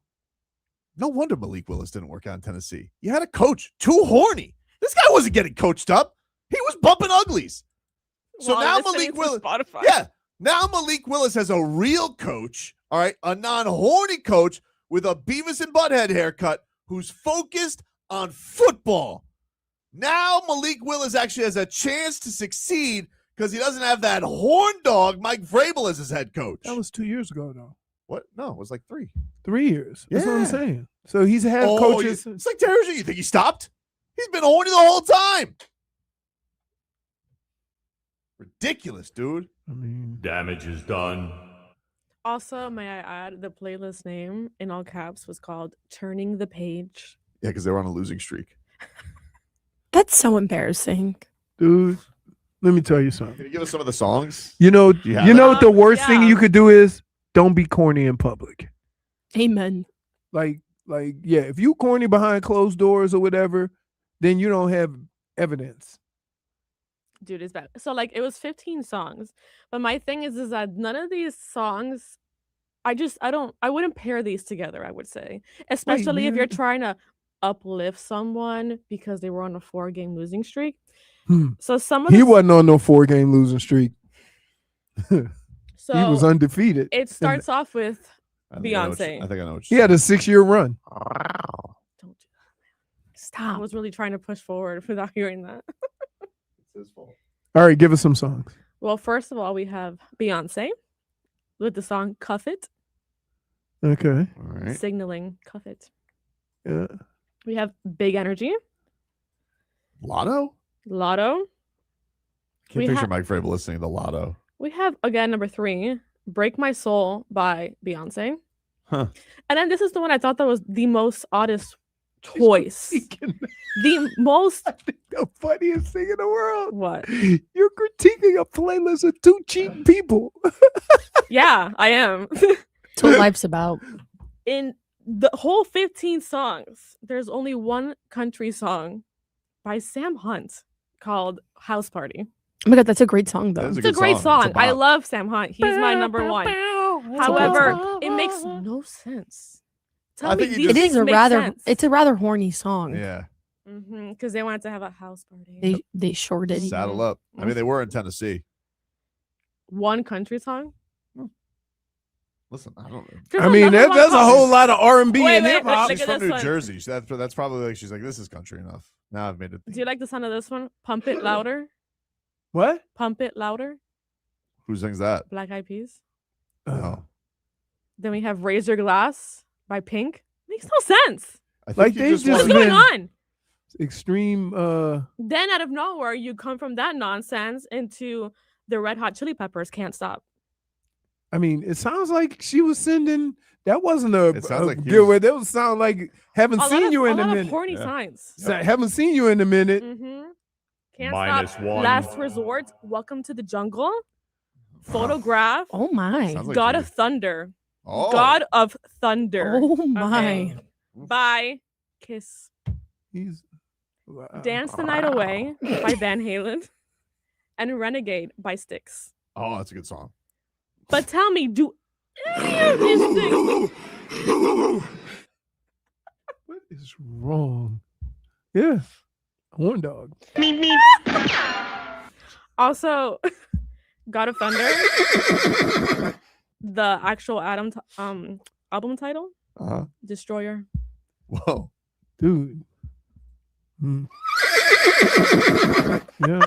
That might be worse than the cat. Ew. No, it's awful. Please, my stomach turned. I'm sorry you had to deal with that, Malik Willis. It's not going to be like that here anymore, okay? He hasn't dealt with that for 3 years. Doesn't matter. It was the start of your career. It's a bad influence. I'm like, Malik Willis, you're trying to study, and this guy's got raise your glass So, on a Bluetooth speaker. This doesn't end well, right? For him. I don't think so, dude. I don't know. Or you think they just like kind of let it die down? I think it will die down now because the went- NFL is kind of quiet until Right. now we get to training camp. But I can't imagine that he went to rehab for 12 seconds. Brittany, I'm sorry. Let's get to your damage. It's okay. No, what do you have? So, as everybody knows, it's F1 weekend here in Miami. Yes. Is it F1 weekend? Yes, it is, All right. unfortunately. So I've stated this previously on another show that I will not be attending due to the prices Priced out. the tickets.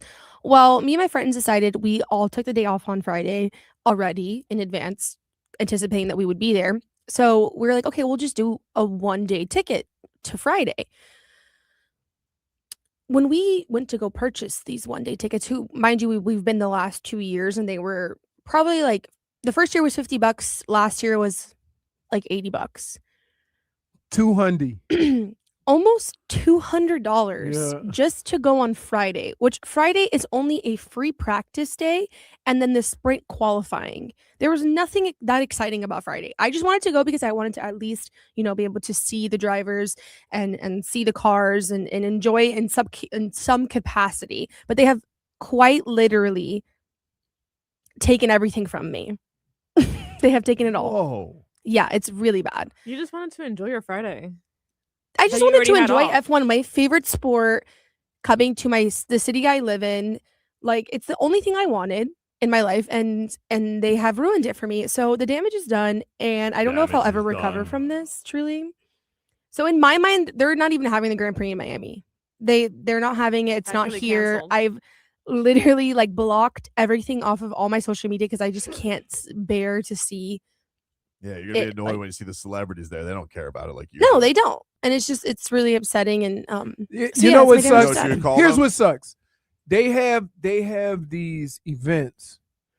Tennis is like this too in certain places, where it's just a social gathering, and what happens is they charge for that social gathering, and the people that really love the sport don't get to enjoy it. Well, I People understand that being love the priced. sport also that live here. Yeah, and I also think that being priced out of Sunday, I can understand that because Sunday is the biggest day of it all. But to be priced out of Friday, where there's quite literally no racing going on, it's just a free practice and then a qualifying for a sprint, not even for the race. I was gonna ask that because UFC was just down here, right? And they did fine for a gate, but they did way less than they have done in the previous years on gate. They had a real trouble selling tickets. A lot of people said they got priced out. Is any of that happening with F1, or do you expect the crowds to still be as big as ever? Well, that's my biggest thing because there's still a lot of more tickets available than there was last year from what I'm seeing online. Not so many campus passes, but a lot of grandstand seats are still available. So I don't know if the attendance will be better or worse, but I do feel like because it's gone such a bigger event, you're going to see a lot of people influencers and a lot of people that were invited to the race on Sunday rather than actual fans there. Because I'm seeing a lot of people on TikTok, people that I follow that are huge F1 fans that have these accounts and talk about this stuff Right. that are priced out of it too. Because Miami's was always one of the cheaper races. And now they're all oh yeah, we can't go because we can't afford to go. And all the US races you're just all US fans are priced out of Cota, Miami, Vegas. Their prices are astronomical. Vegas was ridiculous. No, Vegas is the most expensive and it has the least attendance out of all races in F1. Yeah, they were blocking You'd hotel think they'd rooms. learn. No, because here's the problem. There's a lot of people that bought got the hotel room, not the ticket, and they just stay at the casino and look down on the track going through the city. And you know what? I know as a business, you want to make every cent possible. I get it. But how do you not also the value of the spectacle? Love that. Here's the feel problem. I feel like you're cutting things off there. Here's the problem. When you hire somebody, so say if I hire a CEO to run, okay, whatever it is. Their job is to make you as much money as possible. Yeah. And so instead of saying to a guy, you know what, if we make it affordable and gradually bring it to where we want it and make our product, great, then we'll be able to get whatever we want 2 or 3 years down the line. But the way business works now is, let's whack them for as much as we can now, and we don't care if they come back. You know, they did this recently in fighting. They did this with remember they did the Times Square fight. They were supposed to do that with like Ryan Garcia and Devin Haney on the same card, and then they put up walls. I'm like, right? Isn't the point of it to have the spectacle of anybody Correct. in New York Exactly. walk up and watch you fight? Like that's the point of it. I'm sorry, Brittany. It's okay. Listen, F1 Greed sucks is a anyway. nasty Don't worry. No, it doesn't. It doesn't suck, and that's the crappy part about it all. And I'm just really, I'm really sad. I can't think about it for too long. Can I make you happy by telling you that I heard some breadcrumbs in Pat Riley's press conference yesterday, and I think we're gonna. Yes, I would love to hear about it. Well, I hope you're excited because two things are either going to happen. One, you're going to be excited. You think Tobin's a genius, or two, you're going to think I'm a raging idiot, and that I'm just nuts. Either way, it'll bring me joy. Back after this.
All right, welcome back, everybody.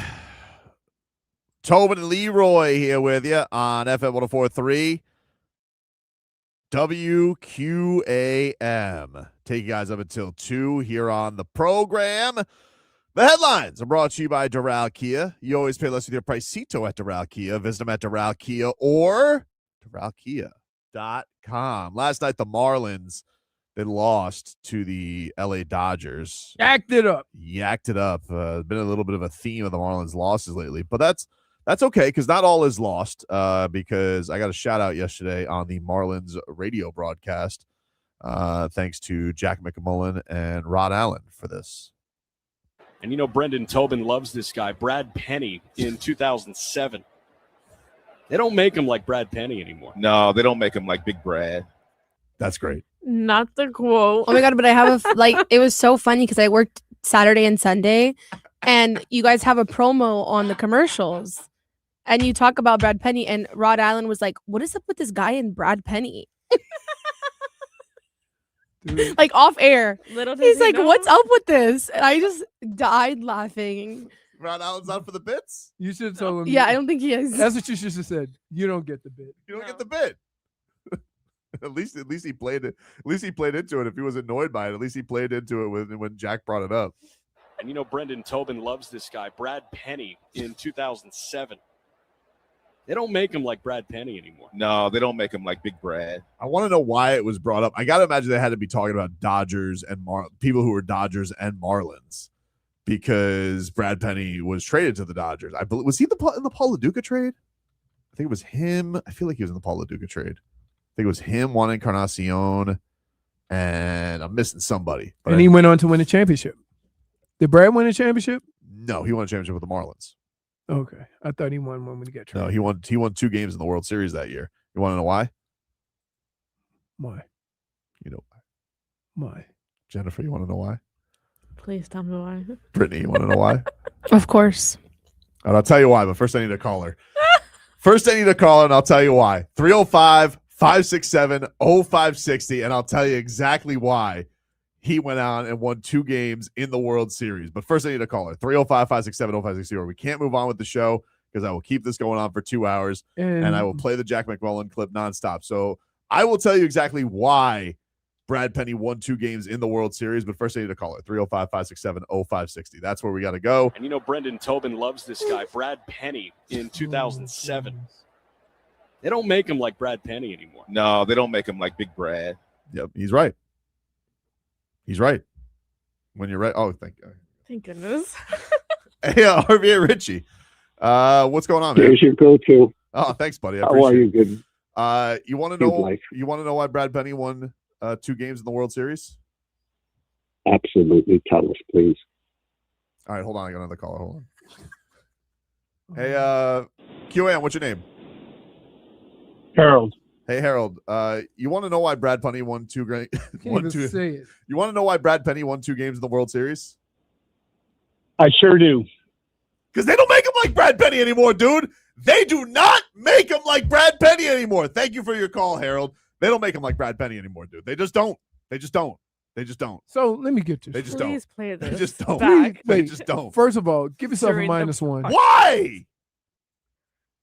Because you made us like for that. Did you not see that coming? -1. I did. For show poniness. Doesn't mean it's any less of a -1. Hey, Justin. Hey, how you doing today? What's up, buddy? Just wondering what you guys think of the Oilers series so far. Look, here's what I would say, dude. I'm not rooting for them. I wish them no success because I'll never wish them success. But I'm already a little bit down because the Hurricanes are moving on. You know, because I'm rooting for the Penny. I do like the fact that Boston's yakking all over themselves, though. Let me ask you this: do you think Bill Zito is going to make moves this offseason, possibly luring in either McDavid or Brady Tkachuk? I don't think we'll ever get our hands on McDavid. Brady is a huge possibility, and I think that's going to be really reliant on what pick we get. Yeah, 100%. For example, if we get a top 5 pick, or maybe, who knows, we got that 6% for that first, 6.2, I think, for second. We get one of those top 2 picks. You got the 2 of the best players that we've probably seen in, I'd say, give or take, the last 5 years in there. So there's a really good opportunity if he makes a move on that. I don't think Connor McDavid will ever leave Toronto. I mean, it's not Toronto. I'm sorry. Canada, rather, as a whole. Right. Because he has such a big fan base and so many endorsements throughout all of Canada that I just can't see him ever leaving there. So that's going to be the big question, is where is he going to go from there? But I just thought the whole red line goal was hilarious. You know, like all of them freaking out, acting like it's the end of the world, blaming the refs, just like they always do. That's like, I don't know if that's an Edmonton tradition, just to always blame the refs, but it's hilarious to me. Yeah, I mean, listen, I don't love Joel Quenneville because of the way he treated Sergei Bobrovsky, but I'll certainly root for Radko Gudas and the Ducks advancing, and then I could take care. Somebody else could take care of him. McDavid getting bounced in the first round is a delight. Yeah, most definitely. All right, man. Take care. Appreciate it. Yep. I appreciate you. What's your problem? You guys lost me. Why? We're just talking some puck. All right. You don't miss it a little bit? Yeah, I actually do. I do like Boston. I found myself when the Heat and the Panthers were in the playoffs watching more hockey and basketball. Now, if a game's on, I'll watch, but I'm not staying up. Or it was like halftime. I'm like, I'm going to bed. Let me ask you this. Do you know why Jacob Rodriguez has MFTF? He's very good at turnovers. What's MFTF? That's mustache for the football. -1. Why? Because typically it's a nose for the football. -1. But he's got that glorious mustache right under. He does. You're done. Like, you're done. No, Brittany, it's that he said this weekend on the group chat. I wasn't privy, and he's done. This is what happens. I think I need to make a super group This chat. is what happens when your teams aren't in the playoffs. I'm excited about Jacob Rodriguez and his mustache. I'm excited because he has the same last name as me. So Yeah. I kind of want to You get could a get jersey. his jersey. Exactly. You could get his jersey, and it's not weird. It's not weird. Although nothing against people who get custom jerseys. It's all fine. Oh, hold on a second. QAM, you're on the air. What's your name? Hey, my name's Ray. Hey, what's up, Ray? Hey, how you guys doing? First of all, I just want to say you guys do a really good job at what you do. I really appreciate everything you guys do. Really enjoy watching it every day. Thanks, buddy. First thing, I had a Miami Heat question for you, and you kind of call me a very positive, almost delusional fan. I thought Pat Riley's press conference was great. Mm-hmm. But one thing I wanted to say was, for Heat media members, I get asking about the pressing questions every year. It's always, what are you going to do to make the team top of the East again? Last few years playing, my question is like, why don't people ask more questions about the positives of the season, such as, Pele's growth, or Yakachonis, what he's going to do the next 2 years, what role he has, or even like Bam's 83. Like, no one really asked about what that did for the city or the franchise or the league in general. I guess my question is like, why aren't there more positive, optimistic questions in a press conference like that? I would say my answer to that would be because one, he only talks once a year, right? And the team being where they're at right now, nobody wants to hear a lot of. I don't think many people are. What's your name? Ray. Ray. Sorry, I don't think, Ray, that as many people are into hearing about Pelle Larsson. While it would be great to hear what Pat has to say about how awesome Pelle Larsson is, and I love Swedish Swish, right? I think the more pressing thing is this is not where the organization has to be. Hold on, let me finish. All right, you'll have your turn. What people want to hear is, how's he going to fix it, dude? That's what they want to hear, is how he's going to fix it. And unless his answer is Kaspers Yakachonis, and I'm a huge Yakachonis guy. Nobody's a bigger Yakachonis guy than me. All right, he's the Lithuanian lizard. But unless he's going to say that the key to fixing this is Kaspers Yakachonis, you're not going to hear Yakachonis in a press conference like that. That's why. No, well, yeah, I get it. I think. But there is something positive. I will say, Ray, I have something very positive that I do think came out of that press conference that people aren't talking about. What is that? Well, you have to wait. I'm going to get to it next segment. So Ray, here's the problem is that when you have such a small amount of time to talk to Pat, and he only does it once a year, and I think he does that purposely because he doesn't want to get into anything with decisions being made with the team on the court. And to his credit, took a very long time to talk yesterday. Right. But I will say this. He did say something positive while maybe questioning Spo. About where? About where and the young guys in general. And he almost said, like, yeah, I wish we would have just kind of. And one of them was particularly interesting to me. But I was a little shocked that when he answered it, I was like, I've been saying that same thing, Pat. We're samesies. Like, if we're gonna be at 10th in the conference, I want to be 10th with my young guys. And so that next year they're more developed. Now you got 3 or 4 young guys, you're still gonna have the same issues because they haven't worked through them. You don't like mustache for the football? You need to stop. You can use facial hair expressions when you can have facial hair. I could if I wanted to. I just shaved before we got here today. All right. I was like, really? How long does it take you to shave? Oh, like you're not kidding. Like it's so long. So long. Really? Yeah. So long. QM, what's your name? Hey, Trevor Bird. What's up, Trevor? You're on the Hey. Oh, hey. Well, thank you for everything you do, Tobin. I've been listening to you since 2013, since I started med school. So I appreciate everything. Are you a doctor yet? Yeah, I'm a neurologist. Wow. That was good. A neurologist listens to our show? Hey, that's amazing. I was getting ready to say, since I was in med school, I'm like, man, I hope this guy's a doctor by now. Wow. I'm at Broward General, so awesome, buddy. All right, well, congratulations. Oh, a neurologist in Broward General, so you might know my buddy. All right, well, we don't need to go. What did you call in for? Yeah, so I kind of echoed one of the last callers. I think the press conference was good. I just like that he says that he's all about winning. Right. Doesn't a lot of times, no, it doesn't tank, and I hate it when teams tank, and you're never guaranteed with the tanking. So I'm happy that we're going to keep going with winning. I think we just need to. I think it's better coaching and playing Khalil more. So I'm just happy that he's saying he wants to keep winning. All right, appreciate the call, Trevor.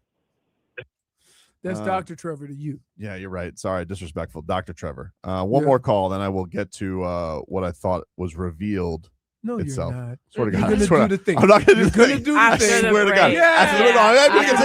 He's gonna ask for more callers. And I got to give. No, I don't need any more callers. People just keep calling in. I didn't even ask for. I'll ask for one caller, but then people just kept calling in. Because I you just don't wanted to say, stop. yeah, but I open the floodgates. Yeah, but I didn't mean to take this many callers. I just wanted one caller to ask me why Brad Penny. Then why won did 2 you games say, in the hold World on, let me Series. check with another call?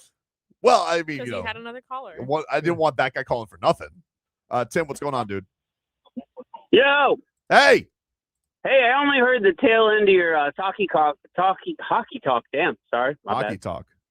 Hockey talk. But hey, how come you didn't bring up Connor Hellerbrook replacing Bob's old ass? Whoa. Let's get that talk. No, I don't want to talk about that. I don't want to talk about that. Why do you have to say old ass like he's washed? I don't like that. Why would you say that about Sergei Bobrovsky? He's an old man. He needs to take days off. He needs to relax. I don't like this. All right. Sit on the beach. I don't like what Bring you're doing. Connor down. All right, dude. You know what? You're just going to treat Sergei Bobrovsky like he's yesterday's news? No, dude, I know a couple good retirement homes in Deerfield. We can put him in. And I don't like him. Get him out of here. Wow. Treat Sergei Bobrovsky like that. Saying things like that. That's ridiculous. Disgusts Sorry, me. man. You want Connor Hellebuck. Beep. Maybe you'll get him. Good for you. And where's Bob? Just threw him out like yesterday's news. Anyway, I got to get to what I heard in the press conference yesterday, but first I got to take a break. Actually, first what I got to do is give away the Bush tickets. That just didn't come off your tongue really well. Why? Just sounded. That's the name of the band. Mm-hmm. But just Bush is bringing the Land of Milk and Honey tour with not helping. Mammoth.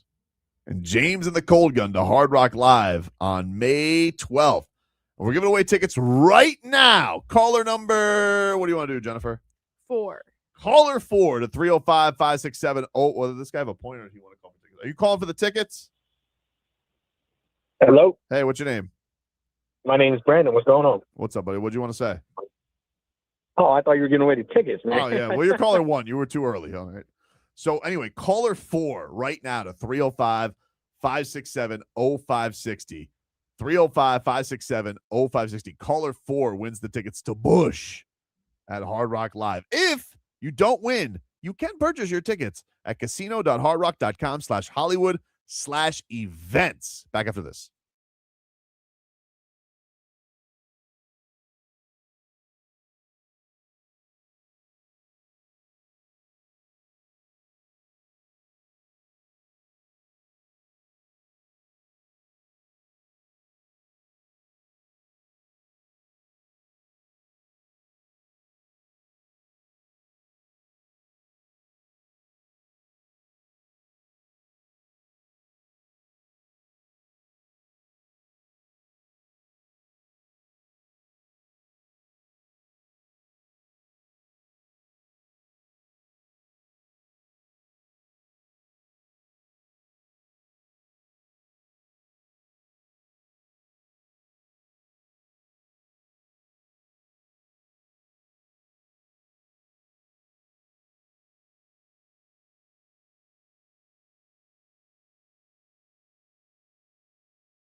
Hey, Leroy.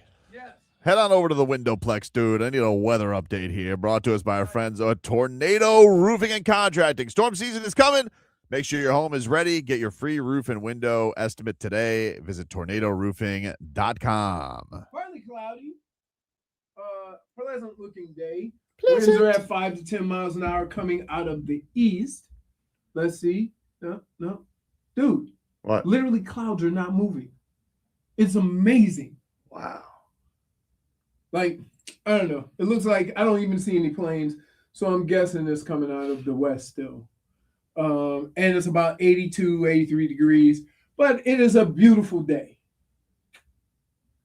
All right. He's a golfer, ladies and gentlemen.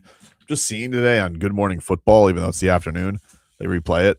And Manti Te'o is discussing Caden Proctor's former teammate says he once saw Proctor finish a Chipotle bowl in 35 seconds. That's very impressive and very concerning because I don't know how. I told you some of my feeding stories. Also, like, leave that man alone. That's nothing. They are food shaming the hell out of the man. They really are. Like, leave him alone. I'm starting to feel bad. Fold a whole pizza, eat it like a snack.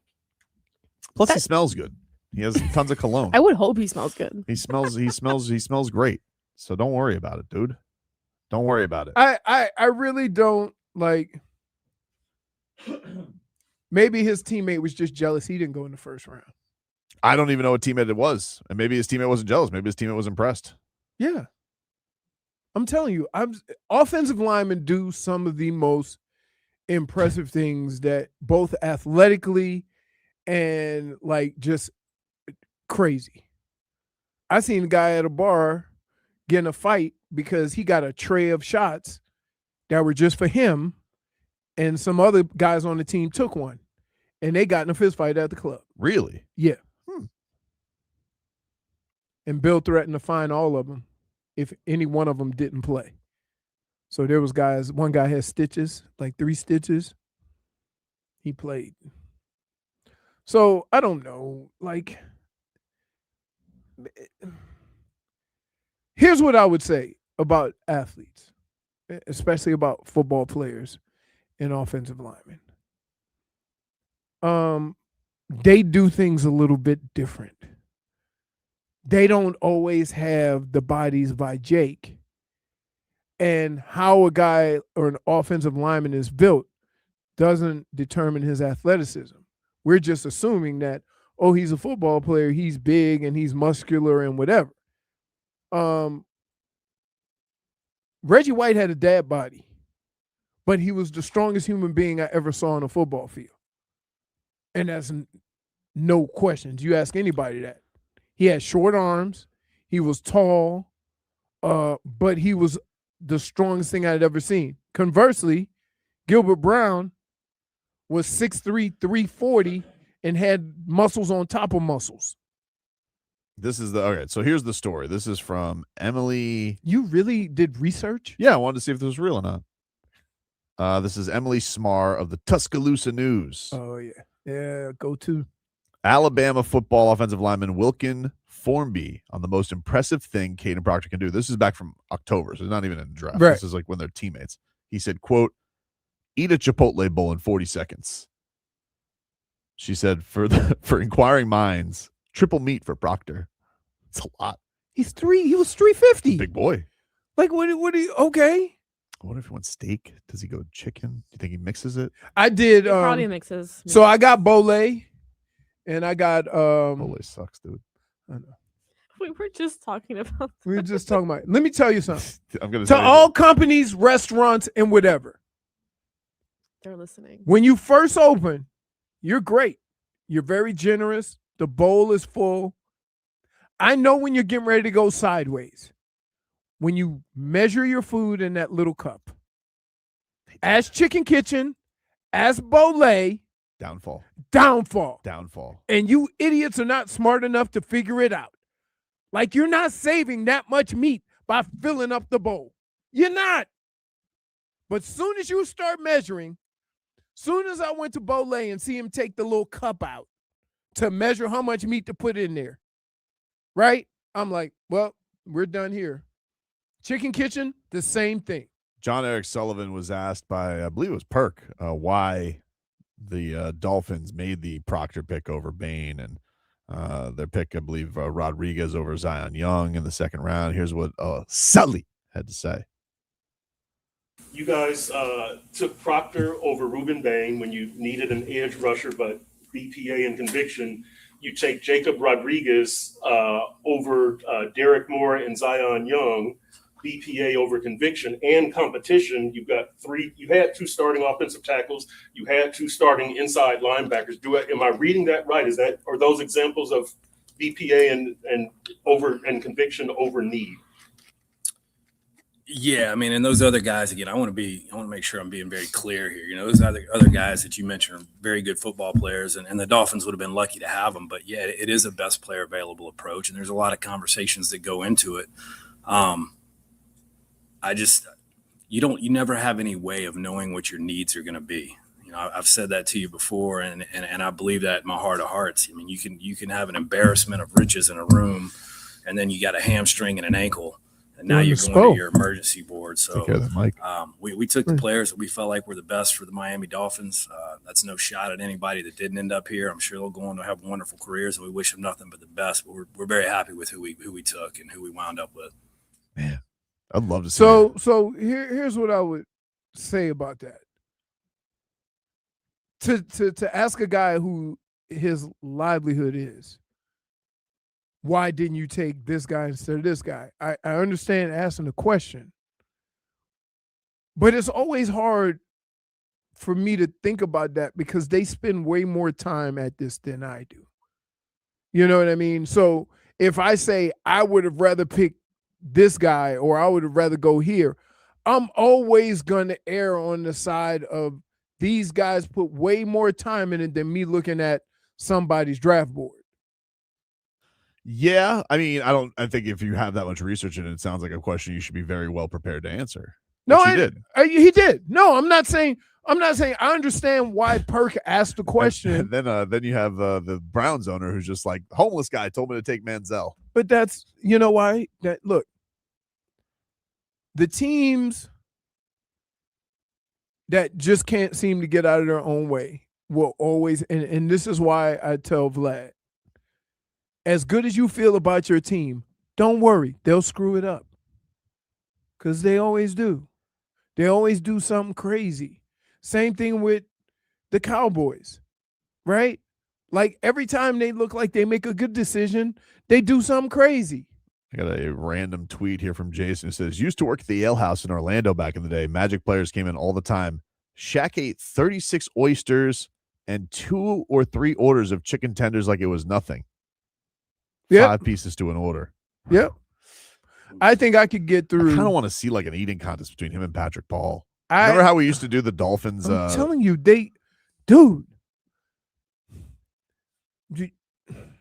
you'd be amazed at how much food you have to eat on a regular basis to keep your weight. Yeah, especially down here. I mean, even it gets hotter up north in camp. It gets up to 100 there. It doesn't really get to 100 here. Yeah, but the sweat here. Yeah, it's a little. Soupy. Well, 100 is 100, dude. But no, I would 100's not 100, dude. We've been in that oven heat. That's ridiculous. Oh, in Vegas. Oh, I feel like my skin is burning off as I walk in, like from my bones. Yeah. Then here it's just like I just walk through and just like it's like just. I mean, it's still hot, but I would say it's really hard to keep your weight. Now, what helped up north is the cold, because like I think I went a month without sweating on any day other than game day, and I had to like to get a workout in. You really had to work yourself pretty hard during the week. I like the idea of going from who's the fastest on the team to who can eat the fastest. That's what I'm into. I want a showdown chicken wings. Patrick Paul, all right, Caden Proctor, Sealer, Kenny G. You ain't even got to listen. All about the bits. You ain't even got to worry about that. They ain't worry about each other because they all eat. I just want to know. I'm telling you, I have never sat in a room playing cards with offensive linemen and run up a bill of $600 just for room service for that meal. And then you have Seydou Traore, who's like, oh my word. That's how he eats a chicken wing. with a fork. Why and do you knife. have him like Ratatouille? Because I have him. I just have him as a proper Brit who's just like, no. How can he be a proper Brit? He plays football. Well, it doesn't matter. It doesn't leave you. Watch him be a beast. I hope so. Who do you think makes the biggest immediate impact this year? Do you think it is going to be Proctor? You think it's Chris Johnson, the corner? Do you think it's Linebacker. Rodriguez? Rodriguez. Now, here's the problem, though. I kind of want to know what kind of defense they're going to play first. Sure. You know what I mean? Offensively, is going to. I think it's going to be more downhill, and so I would think that depending on how Achane does getting inside the tackles and then back outside, right? Yeah, I think these big offensive linemen could have a big impact too. But what I will also say is this: they got a couple of guys who can move, right? So just imagine Achane behind 350 pounds. I was thinking about like the long term of the line, and I know I haven't seen these guys play again, but I was wondering if the wheels are turning for Sully because they talk about the competition, right? And you take a guy in Proctor at 11 or 12 because they traded back a spot. Do you think that it's going to be Patrick? Like, is the vision to have Patrick Paul and him be tackles long term? Like, one guy's going to have to kick over to the right, or is there a Laramie Tunsil situation where like they're trying Patrick Paul is just sitting there and he's just going to win, and they're gonna flip his ass for a ton of picks next year? No, here's what I think. I think that right now you're just trying to identify who's the best and who's versatile, who could do what. Sure. So Patrick Paul is going to be a left tackle. Austin Jackson is going to be a right tackle. And then, you got your center, and then they're going to just trying to work different combinations, like almost like Spo trying to find a lineup who works well next to each other. Can this guy play on the left side? And so during camp, you're going to move a lot of guys around just so you can maybe get your best five playing their best position. Hopefully what it does is you don't have to put anybody in a position to where they're kind of uncomfortable. And when I say that, I mean moving from one side of the ball to the other is very uncomfortable when you've done things. Yeah, you were saying that. That's why I was thinking, I was like, man, well, if they play him at left guard, they're eventually going to have to move, which like you're going to have to make the decision anyway. Right. I would assume. I think they move him to right guard and have him play right and then kick out, but then you and keep then Savai kick and out I on the left. The perfect world. I think you could almost I think he's more athletic to play left guard. He can do it because he can move a little bit better, and move Savai to the right side. What may end up happening is, though, if Austin Jackson is not there anymore, then you can move Savai to the right. You can move Caden to the right, and then you need a left guard. And because then that means that now you'll have 3 or 4 of your 5 linemen in their natural position. That also is going to help growth also. Like instead of having to move guys around and scramble, now you have guys that have flexibility, but I think ideally you want to get them in a position that they're more comfortable with. And that's why I think the first thing you'll see is Savai moving to the right side. Yeah, I mean, being able to get him in a better spot so you guys can just push people over and have Achane and Wright just run all over people and Malik Willis protected, like that's ideal. But I was like, man, I wonder what the long term is with Proctor. Like, do they see him? Because he's not going to be a guard forever, I'd imagine. Like, I'd imagine they're going to put him back to a tackle spot eventually. Who, Proctor, yeah. Yeah, but right now, here, I don't want it to be a Patrick Paul situation. Patrick Paul, if he couldn't, they probably tried him at different positions. He could only play left tackle. So he sat until emergencies came about. I don't want Caden to be that guy. I want him to be flexible, be able to move. He's very athletic. I would say even maybe more athletic than Patrick Paul. Yeah, I think he is too. So from that standpoint, he's going to be one of your best 5 linemen. And so from that standpoint, you got to find a way to put him on the field. Got to. Right. Got to. No, he has to play. You can't Patrick Paul him. He can't get a red shirt. Right. He needs Exactly. to play. All right, we'll take a break. Back after this.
All right, welcome back, everybody. Tobin and Leroy here with you on FM 104.3 WQAM.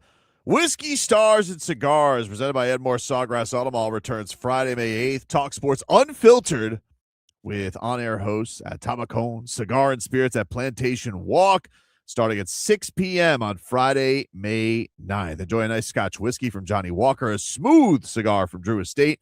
The event is free. Just stop by. Get all the info now at WQAM.com. You must be 21 or older. We'll see you 6 p.m. on May 8th, next Friday at Tabacone Cigars and Spirits at Plantation Walk. Whiskey, Stars, and Cigars presented by Edmore Sawgrass Automall. 4 brands, 1 location, your local Cadillac, Buick, GMC, and Chevy dealer. I couldn't even have a good time last. Well, I had a good time, but I'm saying You had a good time. No, I had a good time, but I couldn't even get my liquor on right because they kept talking me into tequila. I told you to stick to whiskey. You can't go wrong. I know. You know what I've been having a taste for? Yes. Jack Daniel's lemonade. Honestly, Yeah. me too. I don't know why. Yes. I don't know why. It just seems so refreshing. Can we get those people back? I miss them. Yeah, they were great folks, the Jack Daniels people. I love them. I mean, and you know what? They got me through like 2 months of the heat season. Mm-hmm. Yeah. I mean, that probably seems fast to people, but yeah, they had the special drinks. I have noticed myself feeling better without having to drown my sorrows in booze with all the losses. So that's good. That's probably a good thing. Now, I told you in the beginning of the season to pace yourself, and you just like, don't tell me how to react. Well, to my team. don't tell me how to react to my teams. I'm like, but I don't like that. But I saw where this was going. By the way, did you see that Texas Tech quarterback entered rehab for gambling? Why? Can I ask you a question? I'm gonna say this. Everybody's gonna know what I mean, but I'm telling you, this is not a knock on anybody, but I'm gonna say this. There's more people that go to rehab and find Jesus after they get caught or arrested. Okay. Like, admitting you have a problem and needing treatment for it is something you acknowledge beforehand. How can we take you sincere? How can we think you're taking this serious if you only go after you get caught? I don't know. I used to say to my I don't brother, know, but I do know that the Canes were after the guy, so I'm kind of happy that they I didn't used end to up with him. say to my little brother who, spend a lot of time locked up. Jesus is in other places other than jail. You don't always have to find Jesus in jail. You mean like as the last resort? They always how many people have you learned it? I found Jesus. I found God. He was out here when you was getting in trouble. So think about it. You got the coach who went on a 12-second rehab. This guy just got investigated. Now he's going to rehab. I'm more than sure that with the Terry situation, with the all those people, that somebody is gonna say to the right before they get sentenced that I have been in a rehab thing or something like that to try to soften the blow. But in reality, are they doing it for the show or are they doing it because they feel they need it?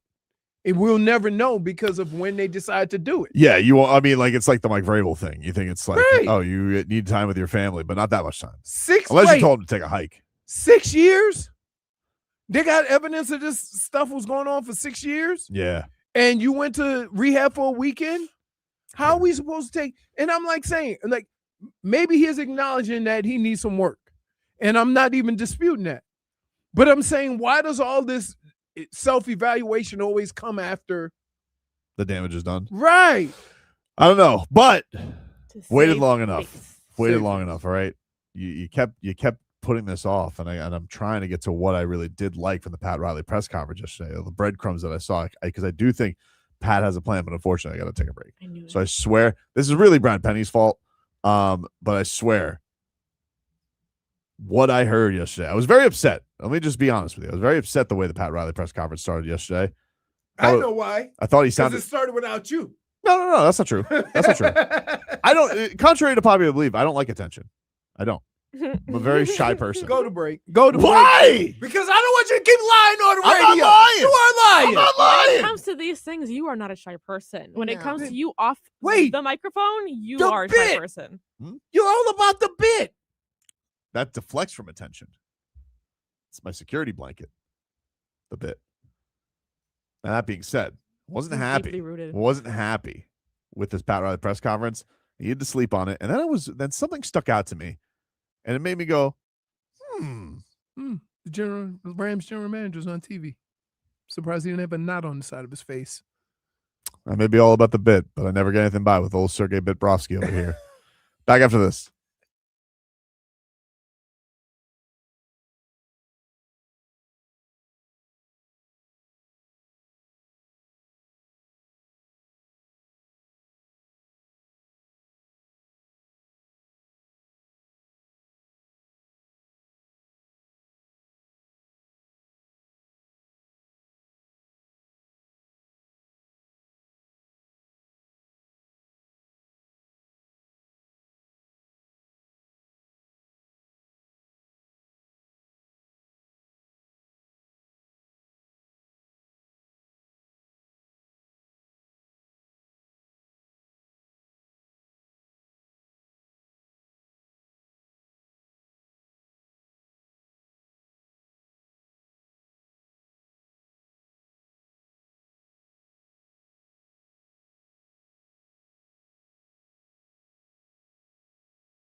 All right, welcome back, everybody. Tobin and Leroy here with you, FM 104.3 WQAM, as Leroy is eating some chicken wings in this final hour. We literally can see it. No, you can't see my face. We know it's you, though. You have the same shirt on. You're not in disguise. Yeah, but you couldn't see me chewing. Fair enough. You do have us there. Well, I could see you chewing. The audience couldn't. Right. Thank you for keeping that a secret. You know, it's decent of you. I appreciate that. Can we get to your... Yes. But first, weather report. Want to make sure we let everybody know the weather around here in South Florida, because it's important to know the weather. It's very, very important. And that's brought to you by Tornado Roofing and Contracting, replacing roof repairs, maintenance, and hurricane impact windows and doors. Visit tornadoroofing.com. And currently, 81 degrees, mostly cloudy, wind gusts up to 13 miles per hour. And yeah, that's what we got right now. Beautiful day, beautiful week ahead, to be honest with you. Lovely, lovely week. So Pat Riley had his press conference yesterday. We'll just put this under the guise of headlines, which is brought to you by Doral Kia. You always pay less with your Pricito at Doral Kia. Visit them at Doral Kia or DoralKia.com. Now, Leroy, Pat Riley's presser yesterday, I thought had some whoppers in it. And I was like, what is this dude talking about? I mean, like, he was sitting there and he was saying, like, hey, you know, we don't fear anybody. We only feared San Antonio and OKC. And I was like, really? Nobody in the East that you had teams that you went 0 for 13 against? 0 for the season. Yeah, 0 for the season? Like, really? Like, that's kind of strange. And of course, everybody was prying and pressing about, like, hey, what are you going to do? What do you have to do? What assets do you have?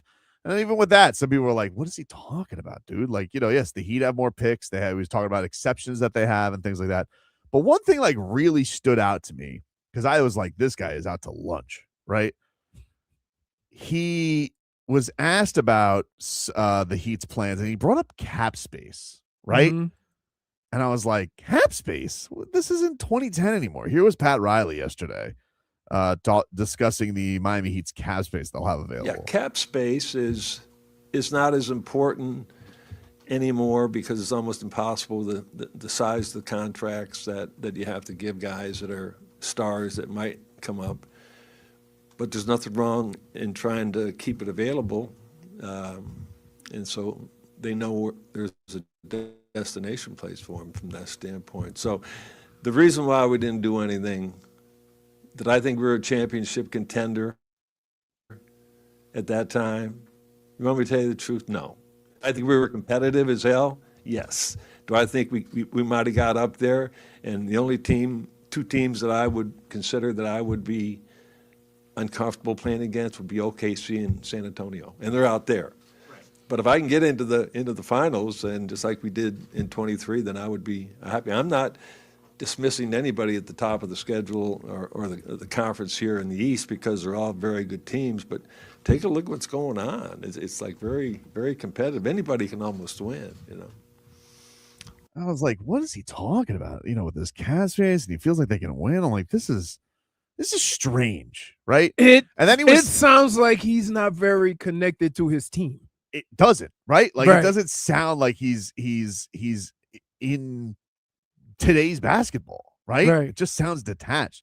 And then, like, even Anthony Chang brought up, he goes, yeah, but like Kaz is what is, and he kind of was like, yeah. He goes, well, doesn't mean we can never do it. And then, like, you know, he kind of goes back. He goes, yeah, but you're right. Like, none of the moves really are happening with cap space anymore.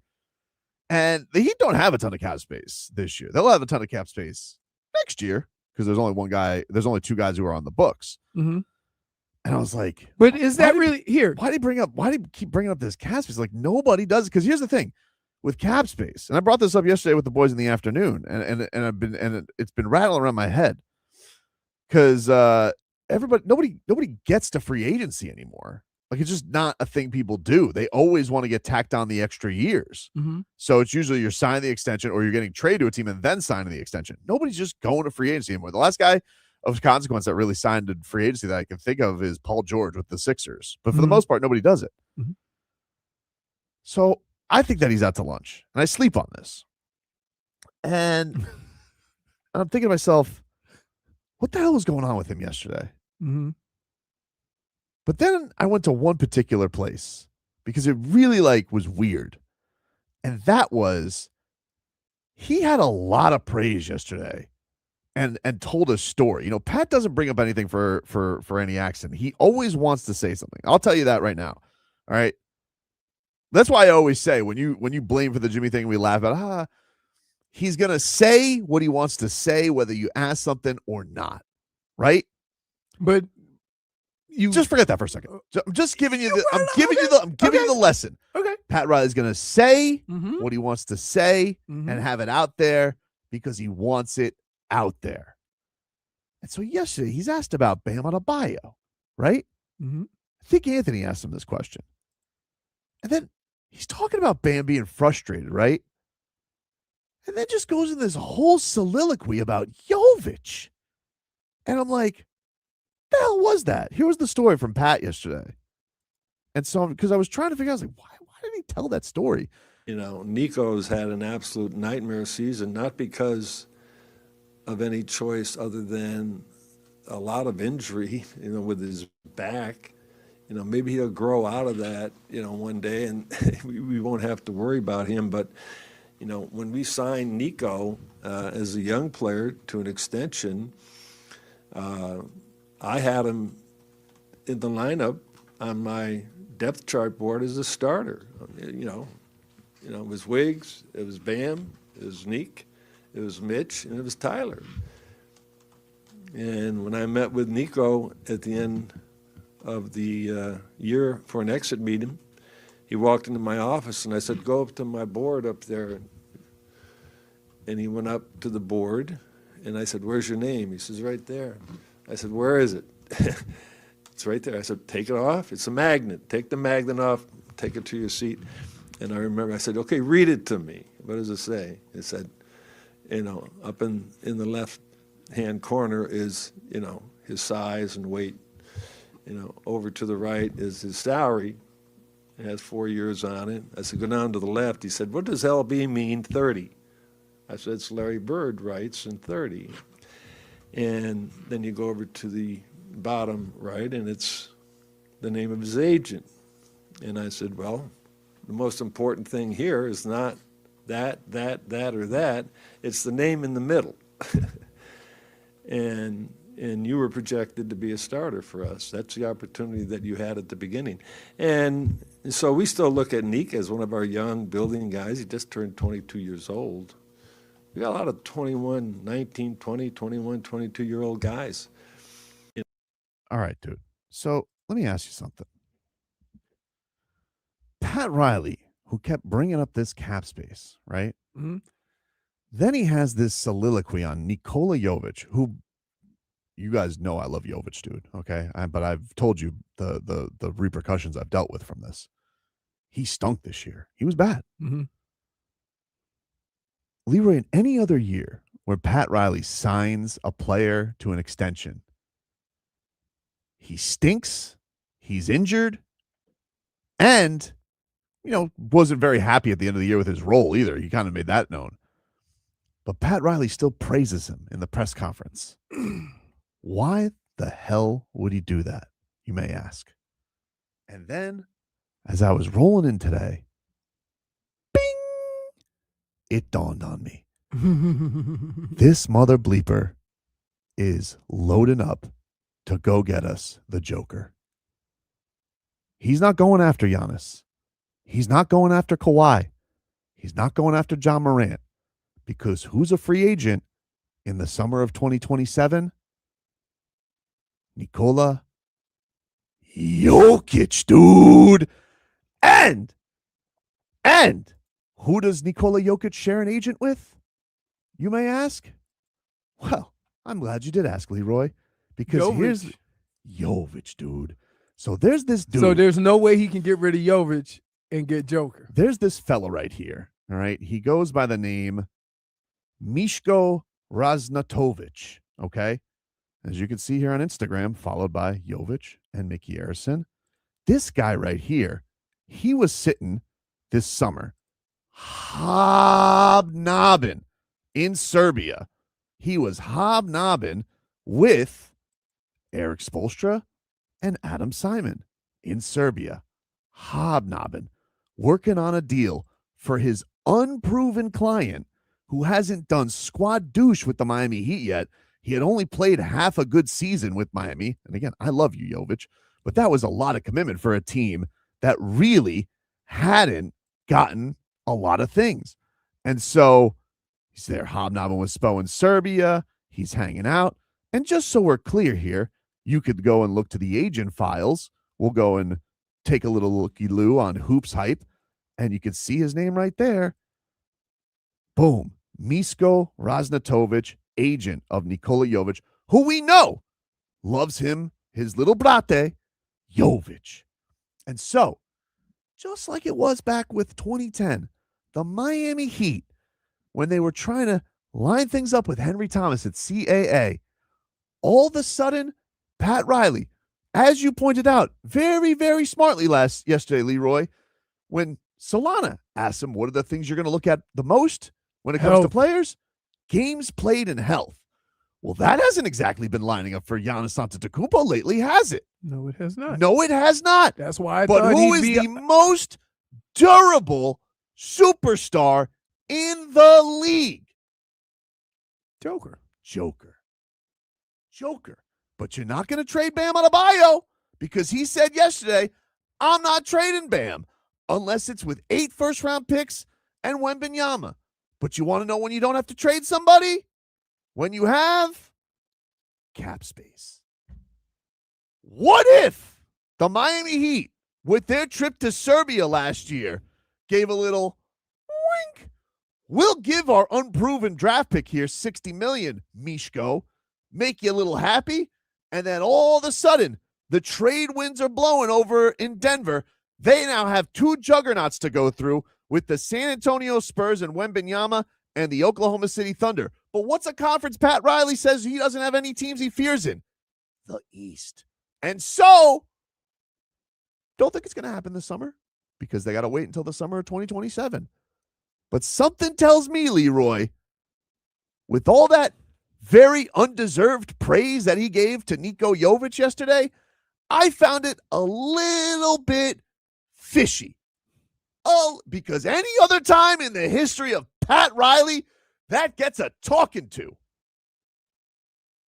But he didn't want to ruffle feathers all of a sudden. So, I'm telling you right now, that is Pat Riley's whale. Will it work? I don't know.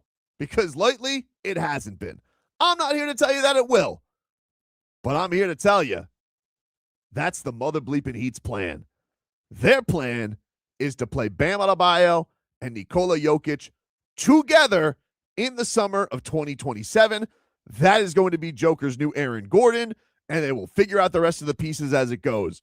But to me, Leroy, that is what Pat Riley's plan is. And if everybody sits here, myself included, thinking that he looked like a delusional kook yesterday, maybe we're the kooks.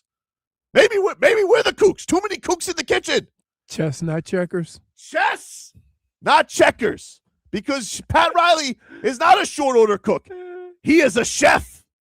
And so right now, I think this Mishko, who represents Joker and Jović, all of a sudden is like, he took care of my boy. All of a sudden, I'm ready to bring you the superstar of superstars. Because let me tell you something. Giannis is cool. He's been fun. But that puppy, those miles look like they are running on that engine. They look like they're running on that engine. So I'm telling you, that's where I think we're going. That's where I think we're headed. I know everyone's going to yell at me. I know they're going to say he's doing it again. I've got to say, can I just a say lot of something? people are on your side. Can I just say this?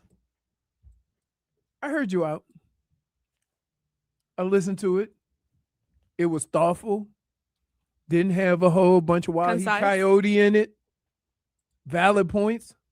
I can't say you're wrong. Wow! I can't. Really? I was listening. No wonder he took such a long time to get to this topic. Yeah. It sounds so You well had thought out. to separate it from the It silly was. sauce and spill it out in detail. Mhm. I'm not mad at it. I'm not mad No, at like it. I'm I can't really, say I'm you're here for it. wrong. Wow. You connected the dots very well. this Very time. well. Yeah. Had photo evidence. Yep. Yeah. And I got to tell you, chestnut checkers. Pat Riley seems even more with it than he was before, if he can see this far down the line. Well, if you guys don't hear from me in the next couple of days, it's because I've been kidnapped by them for spilling their plan. I gotta tell you. It's not even with inside information. Showing out his cards like that Mm-hmm. before the Big Bang. Solana, we're not getting any of that from you. Oh, man. In a way, Solana helped this because I was like, man, because I got mad at Solana right after. I'll be candid with it. I texted Hawk. I was like, man, Solana just cost us Giannis. We're not getting him because Pat Riley's like, I'm going to games plays. And then I'm like, Never was going to get him. never was going to get him. Right. Doesn't want Giannis. That's the first thing I thought when I heard that. Tobin's going to be pissed Mm-hmm. because he wants either Giannis or, and then he thought it out and he's like, It was the Jović thing. Pat. Dude, the Jović thing was like, that was weird. Why is he so intent on extending and holding and keeping Jović? Jović? Yeah.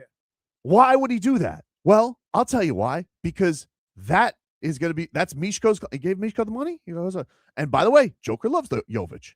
He loves Jović. And you know who he respects the hell out of? Bam. Bam. And he goes, oh, wait. So he's going to defend all the bigs. I don't have to defend the big. I don't have to worry about Rudy Gobert. I don't have to worry about any of that stuff. And I'm going to just, and Bam's going to be like, wait, wait, I'm going to have the greatest point guard in the league just throw me everything. You think you got to get rid of Khalil?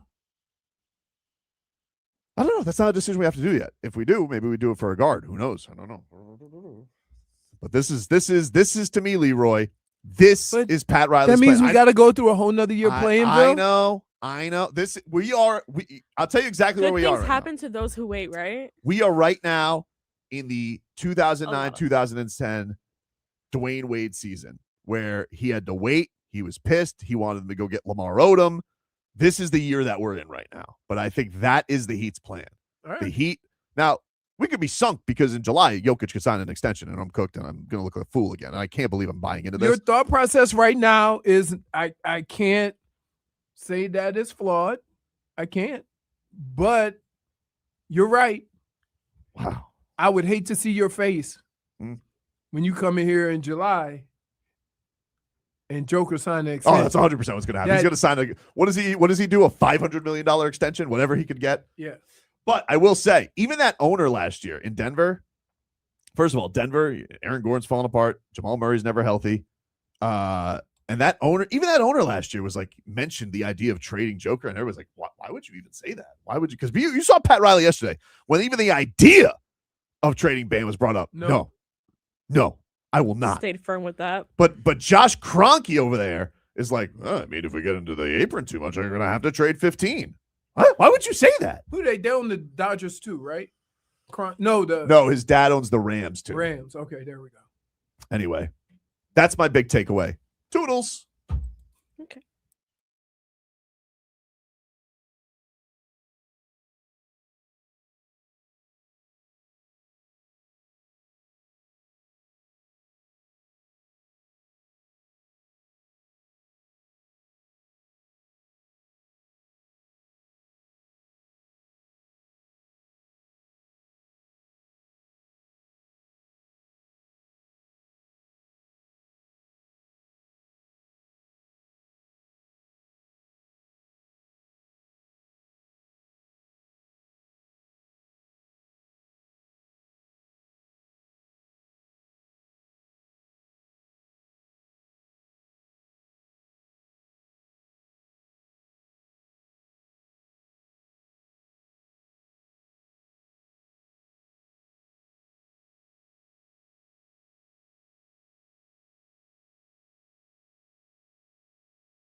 Tobin and Leroy here with you on FM 104.3 WQAM. Take you guys up until 2. Leroy's very happy. He got wings. Oh, but I was a little confused a little earlier because I said, hey, they only give you one napkin. So I ran to get some napkins, and J-Fig had a wing and the sauce. And I said, hey, here's a napkin. And she goes, put it under my arm. I went like this, telling him So- to put it right here so I can grab it and then How you gonna grab eventually it? I'm like, use how you it. gonna eat? So I came in here. Mm-hmm. I see her over there, like she's got the wing and the dip. So I folded up a napkin and I went and I wiped her off, like, like That sounds so wrong. I wiped. Got it. It's a great friend. Man. They are delicious. Those are the best. You What is can't- what's the name of that place? Manjay. Oh my God, Manjai. so good. They are so good. And the Citadel. Delicious. Yeah. I would their wings are top notch. If anybody wants them, the jerk wings, unbelievable. By the way, are you gonna any shot you stay up for Shohei tonight or no shot? I saw some of the game last night because Me too. And dude, I love sports, but if It's late. it's baseball too. Yeah. So there could be downtime, and I'm like, oh, I'm out. I got to like the 7th yesterday, and then I felt myself slipping. I was like, Were and you I- in bed? You watching in Yeah, I bed? watched. Last See, night, I can't watch. Last night I watched in bed. Once I get into bed, TV is off. I can't watch TV and fall asleep. I was two screening it yesterday. Or if I'm laying in my room and there's a light on that's shining through, that bothers you? yes, I have Really? to go to the other side of the house and turn that light off. Oh yeah, my wife and I can't even sleep with the pitch black. We always have the TV Really? on. Yeah, Really? I can't. even fall when we're not asleep. watching shows, we'll put on like the nature, like it's sounding, and then we like the glow of the TV. I can't. No, I need it to be dark. Yeah. Really? I You yeah. too? Well, no I surprise love- for you. She looks. You live in a dungeon. Like, Wow. Okay. I like going to bed and like watching TV and then falling asleep to the TV. However, I can't. there's a timer. It's gonna turn off. I can't Because I I can't. refuse going to sleep and having light in the room. Really? Yeah, it bothers me so Because much. you're Even a like the bat? small little light that says Yes. that your TV's on or off. Were your that bothers lullabies me. Pantera? No, but I'm like I remember I have like a the little pool cleaner, and it has like you push the button and Yep. it's electric, so it just goes around the pool, and then when it's done, it has a blue light that you The press. worst. That blue light is on out in the patio right there. I'm like, ugh.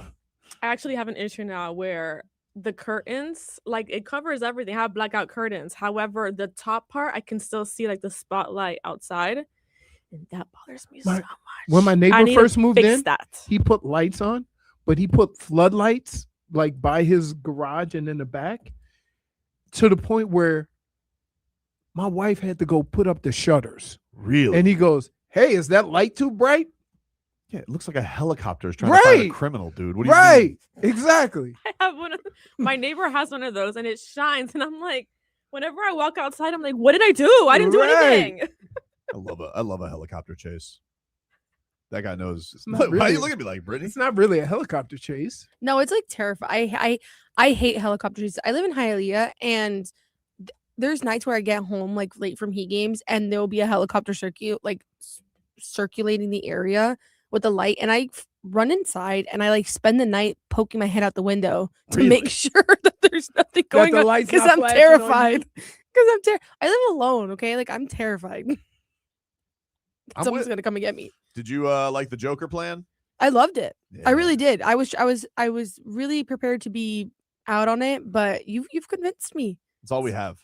It is all we have. is You know, all we have. All we're Also, holding what did on we lose? I think that's what it is. I Can think I it's that just we're tell you so this? desperate that we have to convince ourselves. Of all of the ridiculous things that you have said, that usually resulted in me being a hater and you saying have some fun with Ja, with Giannis, with all these other Kawhi, this one actually makes sense because of all the things that we have talked about that Pat Riley has a problem with. Yep. Right? And on none of those other things, even with Zion, none of those other things, if he ended up with any of those players, then Pat Riley would be And, right. and he always is looking for the seismic thing. And that is like legitimately all those players are cool. I would dig it. Like I'm not gonna be yum yucking. Like if the Heat do something fun and buy low on somebody, like if they get offered a first round pick to take Ja off the Grizzlies' hands, like I'm for a season of Ja. But I'm like, he's up to something, dude. He's up to something. And look, I know there's a person who's like, hey, he's gonna sign an extension and this is gonna be over. You might be right. If I was Nikola Jović and I just had what happened to my knee happen this year, even though somehow he still came back because he just told knee fix. You fix. They're back. Must make all NBA. You think he could sign $500 million? I don't know what the deal is. It's ridiculous. I don't know. It's gonna be like $80 million. But he's also the only type of guy I could see being like, but I want to go somewhere else. Right. Like I could see him because like he never has to do anything in Serbia. Like he probably has more money. He has more horse, more Serbia. He probably could own Serbia if he wanted to. And then, Jović could buy the rest of Serbia. But that guy was like, why was he so easy on Nico yesterday? It was so strange. I mean, he's been hard on Tyler. He's been hard on everybody else. He was hard on Goran. Yep. Goran. Because Nico can be a little bit of a, can be prickly. Right. Not sweet Gogi. And he remember Goran's told the story. He goes, he sat him down. He goes, I didn't pay you for this bleep. Right. And he's sitting there. He's mentioning the agent. I'm like, what's going on there? Anyway, take a break. Mixed bag coming up next.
Take you guys up until 2.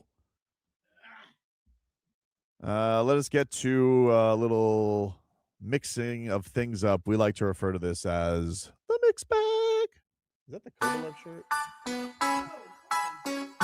Hey, did you see, speaking of Kovalev Ward, did you see, because we talked to him there, did you see Michael Yormark is apparently one of the lead candidates to be the Canes athletic director? Did you see that? Yeah.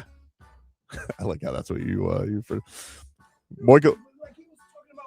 Somebody when we had talked to him. He was going to fight Kovalev. He's like, I'm not scared of Kovalev. I'm like, you're not? He killed a guy one time in the ring. He was he used to run Rock Nation, but apparently, and he used to run the Panthers. A lot of people didn't like. A lot of Panthers fans hated his guts. But apparently, he is one of the lead candidates to take over for Radakovich, who's retiring. So do with that what you will. Do with that what you will. But let's get to the mixed bag. I haven't heard yet enough of Seydou Traore's accent. This is how he fell in love with American football. Even before playing games from training, I was like, damn, like this is really fun. And I guess that, like, especially at the young age, like when you're getting into something, like fun is the number one thing.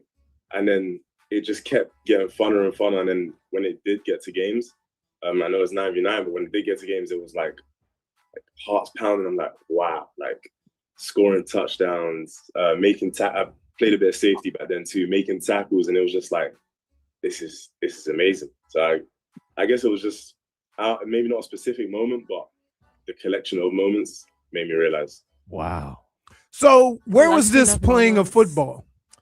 He played, they had an international academy in England, which he played in until I think 2020 when COVID hit. And then he came to America and he had to play high school football for a year because the academy shut down. Okay. So then he went to, I believe, Arkansas State. He and then played football in Florida. For a year, yeah. Okay. Yeah, and then he went and then he played for Arkansas State, and then he went to Mississippi State. Was he on? He was that Arkansas State team that tried to sue Miami for not going there. That's a good question. I feel like he was past that because I think that was pre-COVID. Okay. I think that was pre-COVID, but yes. No, it was a storm that hit, right? A hurricane I think that it was hit. Hurricane Irma.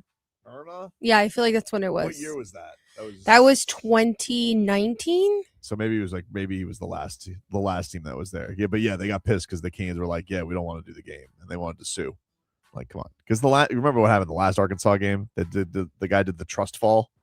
He tried to He fake fell in the slot. The guy was saying the slot. He just keeled over. Yeah, because the Canes at the time, they were going to like ridiculous locations. They were supposed to go to Arkansas State on the road. They had already been to Appalachian. Mm-hmm. Remember, everybody's like, "Oh, Appalachian State, they're going to beat the Canes," and they whooped their ass. Brad Kaya and who the hell's the receiver? Ahmmon Richards. Was it Richards? Williams? What am I? It was his name was Ahmmon Richardson. Richard, yeah, he's from Wellington. God, what the hell's his name? We've had him on the show before. Either way, he had a great freshman year that year. They killed him. But anyway, I love that accent. I'm not gonna not be in love with that. Anyway, Chris Johnson, he was the Dolphins' second first-round pick, and this is what he said about where his edge comes from. Yeah, for sure, man. I feel like my edge, I could just describe it as being nonstop relentless, man. And I feel like that just goes with the culture that I built here, being at San Diego State the last 4 years. That's what we preach, man. That we weren't always the most talented defense on the field, but regardless, effort going outlast skill every time. So just going out there with the approach that I'm gonna give 100% on the field, whether I got the call or don't. Like regardless of what I'm doing, I'm gonna be at 100% always. Wow. Some are calling him the Kawhi Leonard of quarterbacks. Some are saying that. Great hands. It's very interesting. Yep. It's right up there with Tony Gwynn, Kawhi, and Kashad Johnson for greatest San Diego State players of all time. Except football. And Marshall Faulk, of course. Probably shouldn't have left him off. Hall of Famer. Jeff Hafley. He talked about what kind of players he wanted Sully to draft. If there's one thing I told him when he asked me my opinion on things, it's one thing I was not going to back away from. I I believe this is a physical game, and you need tough guys to play this game and guys who want to be physical. And I think if you look at this list and you watch how hard these guys play, I think it's impressive. And what really that says to me, and I've said this before, you can find out if a guy loves football based on how hard he plays. You can find out how much a guy loves his teammates based on how hard he plays. And when you look at this, I think we got the right type of guys, and I'm excited to work with them. Culture. Get your asses to minicamp. Fix it.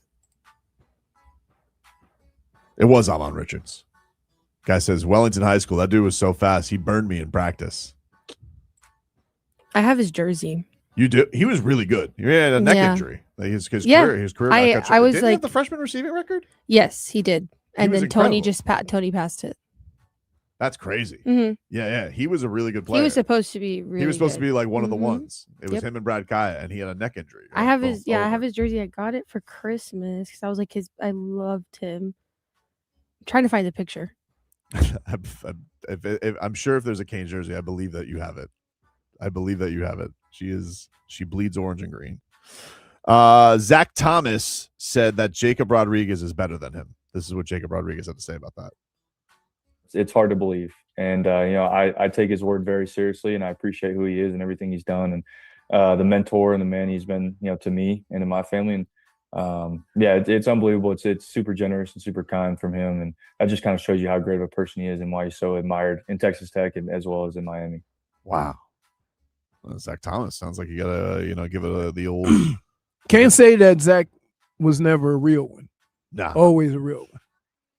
Turned yourself from a quarterback into a star linebacker too. Very impressive. He had to walk on. The wife is a Black Hawk helicopter pilot. Who? His wife, Jacob Rodriguez. Really? Yeah, That's so cool. She's like stationed. Like they're not going to be together because she's still active. That's crazy. She probably could catch somebody faster than the WSVN helicopter. Yeah, but Brittany would be safe. Hey, she ain't shooting down with video. Man, that's crazy, dude. Dade South, did you mention Steven Strasburg? I did not. Steven Strasburg did go to San Diego State. Ooh. Dade South also says Raquel Welch went to San Diego State. Oh, the old love Raquel Welch. Marshall Falk. Wasn't Did Raquel Marshall Falk go to San Diego State? Yeah. Said that. Yeah. Wasn't Raquel Welch the poster that he went behind in Shawshank? Remember they gave him Might be. Yeah. They gave him horny posters because for good behavior. So he got to have a poster of Raquel Welch, and that he was just using that to dig out of prison. Did Paul George also go to San Diego State? Or Fresno? No, Went to Kawhi went to. Fresno. Yeah, Kawhi went did to for sure. Went to because that's where the coach of Fab Five, Fisher. Pat Riley, he went to Kentucky. So did Tyler Herro. This is what Pat Riley had to say on Tyler Herro, only playing 33 games. You can just go back and get my old quotes. I don't have to give you a new one, Well, that's the reason I'm asking. We will talk to his agent. We'll talk to Wiggs's agent. We'll talk to Norm's agent. These are the primary guys. We'll have to talk to Jaquez's, agent. These guys are eligible somewhere along the way. But the point is that I think right now we have to show a level of discipline in extending out, contracts that are big money contracts. I think you got to be a little bit careful with that. It's not an indictment against any of our guys. It's all part of the word that I used. After the Butler trade, we ended up with flexibility, roster flexibility, exception flexibility, cap flexibility, tax flexibility. And we got a bunch of good young guys that play their ass off. And so it's now adding to that, from that standpoint. So, it's unfortunate, what happened with Tyler this year. He's having a procedure done, preemptive procedure done, which I like, is good. He'll be ready to go, I think, by July. So he's got more than enough time ahead of training camp. And we all know what Tyler can do. We know what he can do. And, but as far as locking ourselves up with anybody right now, I think having good honest discussions with their agents about next year is what's on the table for us, because I have absolutely great respect for Wiggs and Norm. Both of them have expressed to me at the Exum, they really would like to stay here, but they have to be aware of the big picture also. And they understand it. They're both very savvy businessmen players, from that standpoint. Same thing with Tyler. He understands now. Oh, yeah. I'm sure he's going to be very understanding. Now, let me ask you something, Leroy. For a man who wants flexibility, why would he give a 4-year, $60 million extension last year to somebody who at most had played 50 games of meaningful basketball for them? One would wonder why, if everybody else is on hold. Because it's not going to cost him $50-60 million a year. That, and also little scratch your back, you scratch mine. Huh? Interesting. I feel like Tyler's, we'll see. But that didn't. Well, I mean, listen, he might be back for the bridge year, but that contract's up. Yeah. How'd you like that liquid death? Pretty good? Water in a can. Not doing it? I like it. I want a cold. It's cold. It's cold. It is cold? I feel like you got it out of somebody's refrigerator. Oh, okay. All right. Fair enough. Yeah. Well, that's the mixed bag, everybody. We appreciate you guys tuning on in. We will check out the old fish in action tonight against Shohei Ohtani and see what they got. See if they can get off this losing streak. They've lost 3 straight. Bullpen. Be nice if you guys got it together. I love the way they're relying on the weakest part of the team the most. Yeah, it's been very frustrating. It's been very, very frustrating. Liam Hicks, keep doing your thing, dude. And Owen Casey, oof. I mean, he had a good first week. My God, this guy can't buy it. You were all on board that first week. Big Red. I think Hockman might be right. We might want to bring up De Los Santos. Yeah, what did he have? Like 3 hits and they sent him back down. Owen Casey, this guy's been automatically good. He's like, oh, you want to strike out immediately? He's the only guy who could strike out after 2 pitches. Whew. Well, appreciate everybody tuning in. Hockman, Crowder, and Solana are coming on up, and we'll talk to you rascals tomorrow. That's what they said last time. Baby got big.